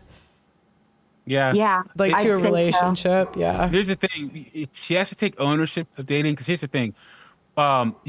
Situationships are where a man and a woman are in a situation where there's no labels. A situationship is a woman's fault because it's a man's responsibility to know if he's putting effort into a woman and he's not going to get sex from her. But it's a woman's responsibility to end any situation where she's with a man and they're in a relationship but she doesn't get the label she wants. She has to cut that off. It's her responsibility. And I think not that's his. what happened in her last relationship. It was a very long, drawn-out situationship, and she just stayed in it. She's a very giving person, like going on dates and stuff like that. She has no problem splitting the check. She will give gifts to people just for fun. She's a very, very, very giving person. So I don't think that's ever been a problem. She's not a money grubber. She's not looking for a guy who's rich. She would be with a guy. You have to understand, a lot of time when girls are in a situationship, it's either because they're annoying to the guy or they're not hot enough. So if she really wanted the guy, she'd lose the weight. Maybe he would have been into her, but like guys work their whole life to get to a certain level, and they don't want a chubby. Because I'm around the same height. 14, 16 is pretty big. Like she'll just have to get on it. Yeah, like I would treat that like I don't know if she makes a lot of money. I would get a job at a gym or something, so you can kind of be around. She works as a lab tech at a hospital. Oh, okay. Wait. So she's some in the hospital. exercise there running around the hospital, but probably not enough.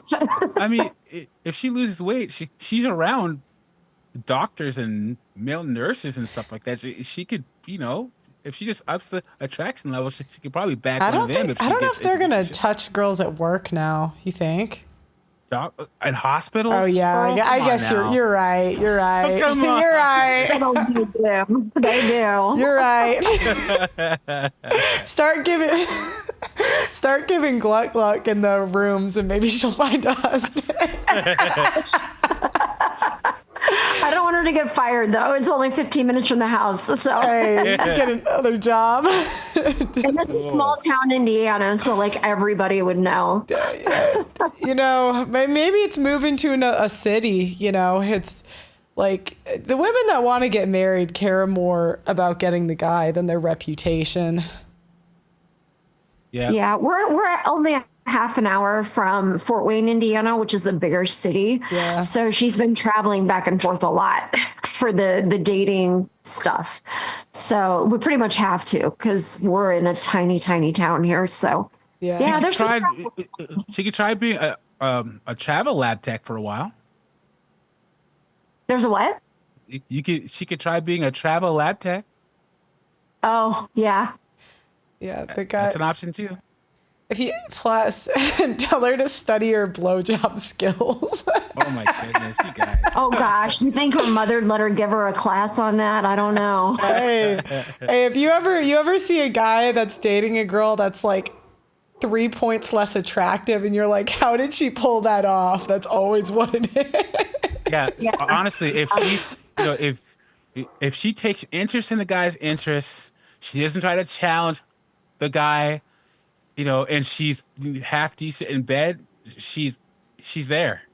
But just once again, the biggest problem I've seen, I've said it, this is the third time I'm going to say it. She seems to me like she was a conservative guy, but then she wants equal say and wants to be 50-50, and he has to know my opinions on stuff, which is why she would date that guy that she's with for 5 years. She needs to be the type of woman that a conservative guy wants, especially if she's attracted to conservative men. And to answer the question of, where are all the good men? They're still there. I honestly think they're all still there. It's the women that have screwed it up. And that is why I am such a big fan of this show.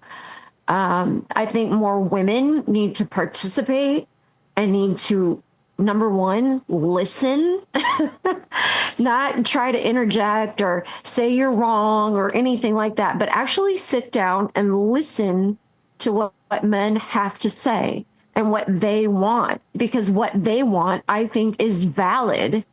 And this whole Me Too crap has ruined it, and they've ruined it for themselves. So that's basically why I love the show and I pay attention. Yeah, thanks so much for calling in. You're a good sport, so I appreciate it. Give us an update. And I will be showing this to my daughter.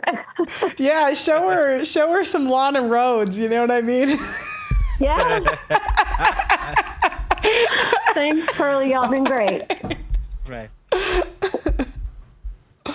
Yeah, at 21 you could sell Purity. At 31 it's time to sell the Gluck Gluck. Yeah, a 14, 16. Yeah, that's a no-go. Yeah. It's a no-go. The thing is, at my heaviest, I think I was a 14. So I know what that looks like, and you're not getting called back. I'll tell you that. Yeah. Unless you're going to date a fat guy, they might call you back. Yeah. Ephraim 5. And that's the thing. Thank you, Ephraim. I appreciate it. But that's what I mean. Like, maybe your situationship was just waiting to see if she lost the weight. Yeah. Some guys do that. They have like a trait. They kind of wait to see if you'll like improve. And they're not going to tell you what to do. So it's like, if you don't do it. Yep. All men do is just walk away or they break up with you a lot. They always talk about, oh yeah, women will break up with a guy long before she actually leaves. Well, guys kind of do the same thing, but at the beginning phase. It's like he'll disqualify you from relationship consideration, but still keep you around, and you wouldn't even know it. You still think that you and him are building towards something, and in his head, he's like, nope. Yeah. Okay, let's bring in Nathan. Has been waiting for a while. Yes, make sure to like the video. There's over 1,000 people in here. We should have 1,000 likes, so we want 100% engagement. So hit that like button. Subscribe if you haven't already. We are on our way to 3 million. So yeah, she was a single mom of 2, and she found a husband. I know she can gluck. His first wife trained him, broke him into. What's that about, man? I'm so tired. You see that disrespectful rhetoric? Yeah. Ugh, come on now. All right, it says Nathan is joining. It says Nathan's joining still. But she was a good sport, though. I hope that she does show this to her daughter, though, because her daughter's 30. I mean, if she loses weight and, I wouldn't actually even tolerable. I would spend 3 months. I wouldn't go on a single date. Why? You're fat. Get unfat. You have 3 months. And then I would literally, if I found dates, it would be in the gym. That's your only job. Okay. For some reason, it says Nathan is still joining, so I'm going to bring Sean up. I don't think it's the Sean that normally joins because I don't see his thing. But Sean, are you there? Yeah, can you hear me? Hey, Sean, how are you? Doing well. So where do you think the men have gone? Yeah, so I mean, I think the men are there. I just think the women kind of choose to not see us unless we're like highly attracted to them, or so we're highly attractive to them. And I'll give you an example. At my workplace, we just had like the new interns come in. Okay. And there's like 5 guys, and one of them looks like Super Chad, and the other 4 look like just regular guys.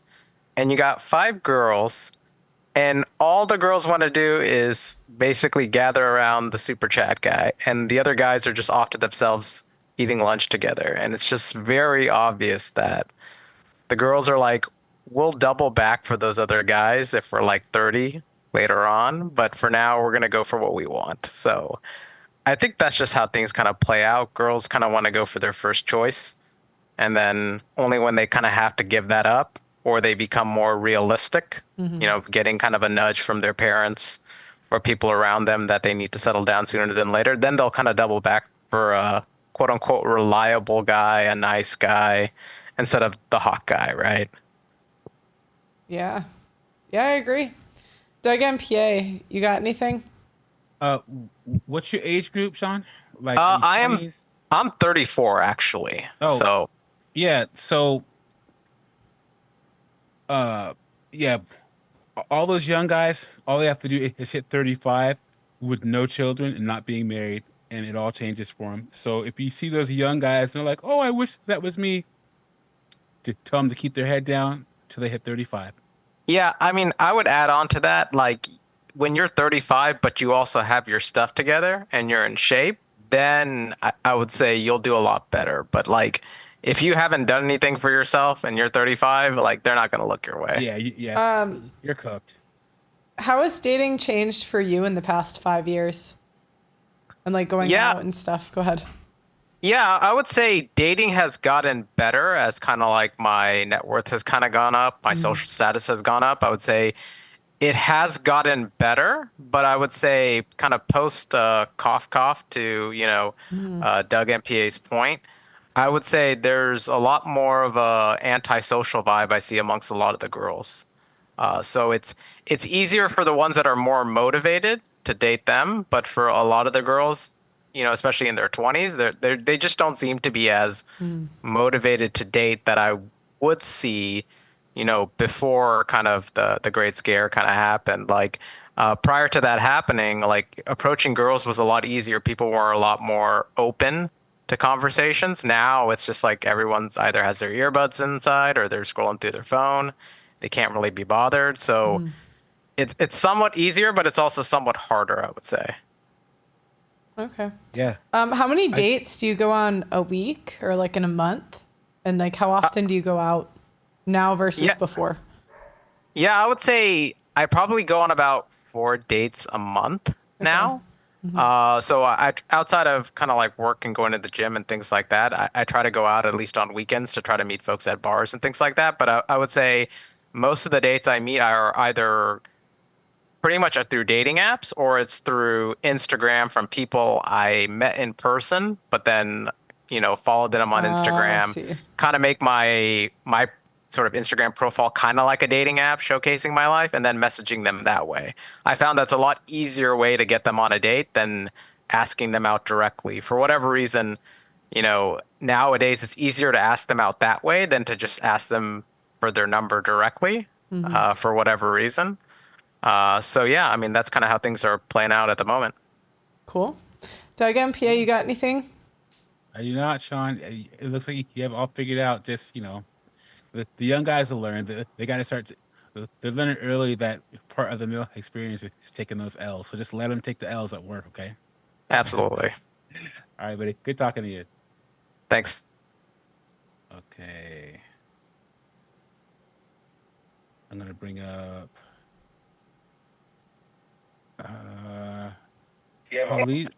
Palismo? Palsimo? Hang on real quick. Are you there? I'm here. Hey, where are you calling out of? Where am I calling at? Columbus, Ohio. Oh, cool. Midwest, too. I did not miss that you chatted out Columbus a little bit ago. Did I what? You debased Columbus, Ohio a minute ago. Well, not a minute, but like, I don't know, maybe 45 minutes ago. You were on a tirade and you were like, hey, Columbus, Ohio. Oh, did I? I might have. Sorry about that. You did, Earl. Either way, I love you, girl. You're wonderful and I'm a big fan. Well, thank you. So what's your answer to the question? Where have all the men gone? This is a 2-tiered question. There's older men, and then there's younger men. Okay. The younger men are completely fucked. The older men have completely given up. I'm 49. I've been divorced twice. I'm fucking done with women. But I have kids, and I kind of got all the benefits. The younger men they are well and truly fucked because they want kids, they want families, they want all these things. But modern women, like I mean, I don't know. They're basically diffusing bombs trying to get that for their lives. They don't know what the hell's going to go off in their face, That's my observance. I feel horrible. I have a son. I mean, he's 7 years old. I have a son, and I am horrified by the world that he's walking into. I don't know what to. Well, I don't even know what to tell him. I don't even know how to start training him. The worst part about it is wait till he gets into school and you see how much more that they emphasize the girls over the boys. Because I have friends who have sons and they keep having to go to the school. Like, where are the resources for the boys? It's a bunch of women that are literally trying to push the girls over the boys and are treating him like the boys are inherently bad, inherently evil. It's crazy. So just watch out, man, and make sure to be an advocate for your son in public school, man, because you're going to be the only one that cares. No, and I appreciate that, Doug. And I've actually seen it already. I get out the, I go to all the parent teacher meetings and everything, and I get up there and I yell at those people and stuff. But they do. It's everything is geared towards the women or girls, and like they have girls' night after school thing, women's appreciation and all this stuff, and they don't have dog dick for the boys. There's literally nothing. They don't do this stuff for boys. The boys are the evil ones. So, you know, I don't know. I take my boy out, we go on boy dates and we do our thing, you know. And I mean, on a personal basis, you know, I talk to him about how valuable he is and how awesome he is and stuff. But yeah, society is not going to give him that ever. Yeah. But as far as like the men going their own way, it's older versus younger. The younger these younger boys are so screwed unless something really major changes. You know, they're in a real bad spot. Mm-hmm. The older ones, like myself, I'm 49 years old. I have kids already. I have no use for a goddamn woman, you know. Mm-hmm. I'm so sick of these. I'm like, and no offense to you, Pearl, or any other woman out there, but like, I hate these hoes too. I just have no use for it anymore. Like, what the hell is like some like hysterectomy, like whatever woman gonna like offer my life?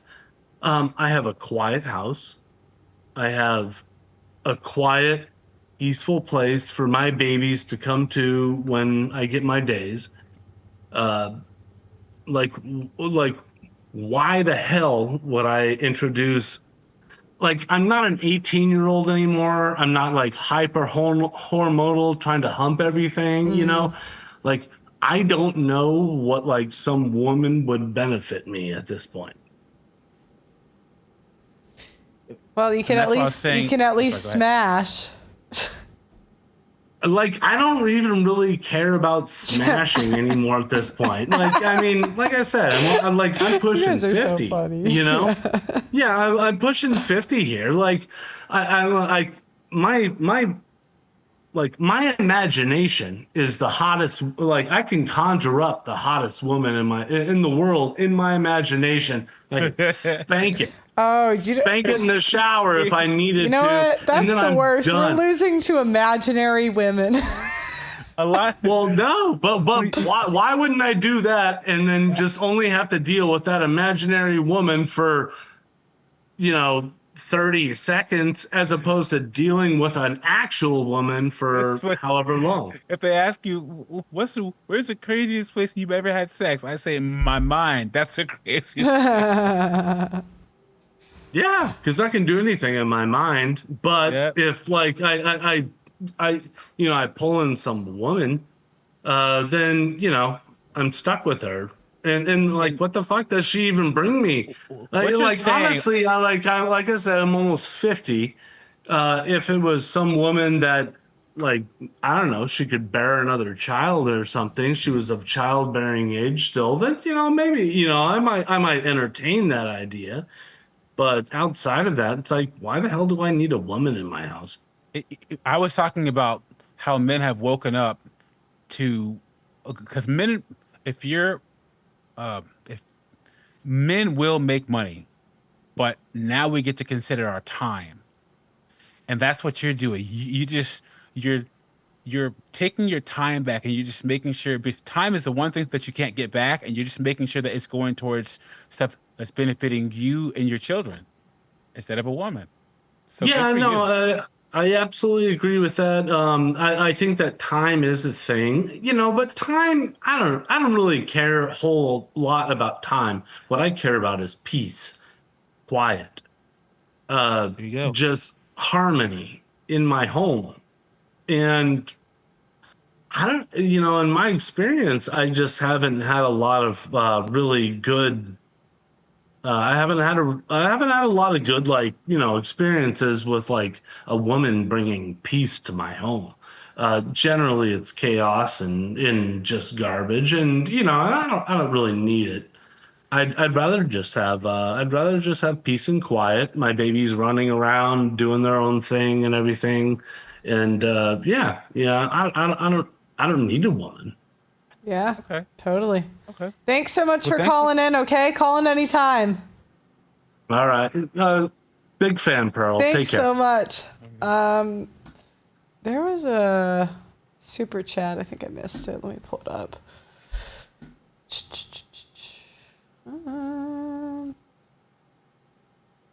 What's up? Yeah, what's up, man? Just another day in the life. Where have all the good men gone? These women are asking. Where have they gone, Shiv? They've gone to the strip clubs and to OnlyFans, and they've gone to prostitutes. They've gone to list crawler. They've gone to spinning plates. They've gone everywhere. Shiv, have you noticed a difference in? It's interesting because you date more than you did 5 years ago, but maybe for your friends, would you say they're dating more now than 5 years ago? Have you noticed any that like exited the dating market? Yeah, so it's interesting. I think it really depends on. I feel like everyone who is a late bloomer, like for me, I was just like such a workaholic. All I cared about was work, and so for me back then, like I didn't get a lot of dates or girls, but now I do because I now have like stuff and like a personality, and I've like done the work. I find like all the guys back then who all they cared about in college was just getting laid. They got way more girls back then, and now they're all struggling. They haven't been laid in years. Really? So guys is it because they're losers or? Well, it's because the same things that work when you're like 18 to 21 don't work when you're 30. Like when you're 21, you can get away with not having a job and not having stuff and living at your parents' house. It's really hard to get away with that at 35. At 21, you can get away with like paying $0. I'm not saying you have to spend a lot of money, but like if you don't have your own car, if you don't have anything, that stuff just gets harder as you get older, in my opinion. I mean, look, I don't know, Doug. You tell me. I don't know if you have the same experience, but I find that as you get older, girls will put up with less bullshit on the career front. So I'm just trying to understand the question. So as you get older, women put up with less.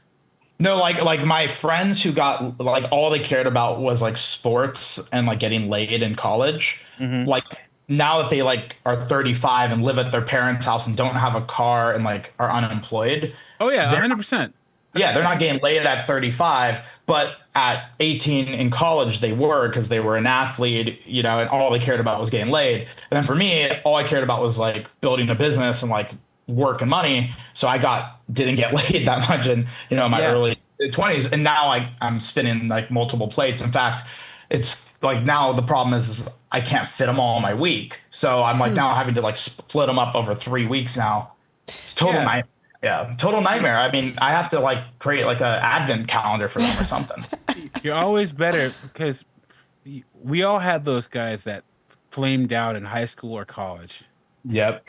And they don't understand that life is a marathon, not a sprint. And yeah, I've gone back to my hometown multiple times, and I saw the guys that were, popular in high school and stuff, working at the tire place. So it's true. And you guys, you're better off keeping your head down in high school, keeping your head down in college, playing the long game, getting a highly valued skill, highly valued trade, highly valued education, because the qualities it takes for you to get those three things are what will make you attractive to women for the long term and in the long run. And even better is that when you get to 30, 35, 40, 45, and you've done the work and you've done the hard work, I'm dating those college girls. So yeah, they might hook up with the athlete, but they're also hooking up with me. So just remember that. Remember that. So that's really the despair, right? Is that like I the can college go. girls are screwing like 3 dudes at a time. You might as well be one of them. That's what I'm saying. But it's better in my shoes where like I can still go get that 21-year-old hot girl. Yeah. You know, but like if you're 35 and you have no job, unemployed, you're out of shape, like everything's just going bad, and you have no car, no whatever. It's like you're screwed. You're not even gonna get a 30-year-old woman or a 35-year-old, 40-year-old woman. Like maybe you can get a 50-year-old woman if she's down bad or something, but like it doesn't work the other way around. So my advice, guys who are in their 20s, do the work. Trust me, it's a headache anyway. Don't waste your time. Women are the biggest distraction. They'll ruin your life. So you might as well get your life ruined once you have some things in place. Okay, thanks, Shib. Yep. I was good talking to you. All right, I think we're gonna wrap it up. We're almost at 10 o'clock. Yeah, so we still have 1, 2, 3, 4, 5, 6, 7, 8, 9, 10, 11, 12, 13, 14, 15 people on the call lines. Oh my goodness, I'm gonna have to come up with a prioritization system here. But this is a really good topic. This is great. Yeah, totally is. Well, do you have any final thoughts you want to do on the topic, Doug MPA? I'm just gonna say it again. Women have told men for 50 years to leave them alone, but they knew not what they did and what they were asking for, because now it's a staring contest.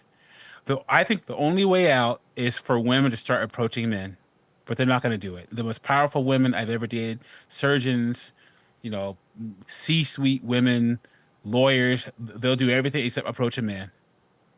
And then they also buy into this "don't approach me" rhetoric. So they're unapproachable, but they won't approach. And once again, feminism has freed women up from being barefoot in the kitchen, but feminism has also freed men up from their traditional masculine responsibilities. If you're in a major city and you make about $60,000 a year, you can live a good single life as a man. You can have your apartment, you can have your video games, you can, have enough money to take a girl out every once in a while and get laid. You can live a good life. Yeah. So men are just taking their time back and asking, what is in it for me? And it turns out a lot of times that there isn't a lot for a man in dating. Got it. Yeah, I agree. I think, men do a natural cost benefit analysis, and now, they're just realizing that the juice isn't really worth the squeeze, and I can't blame them. I really can't. Thanks so much for watching, everybody. Thank you so much for all the callers. It's really you guys that make the show, having good callers. So I really appreciate you calling in. And I'm just going to say, sorry if we didn't get to you this time. I was trying to get. I think we've had 4 women on tonight. Yeah. Beat the record. Yeah. And so I'm keeping track of the names. I'll try to get you in next time. But thank you, everyone, for calling. Well, it just got to 2 hours really, really quick. Yeah. 2.5, I think. Yeah, yep. Yeah. Thanks for calling, everybody. Like the video on your way out. Please subscribe to the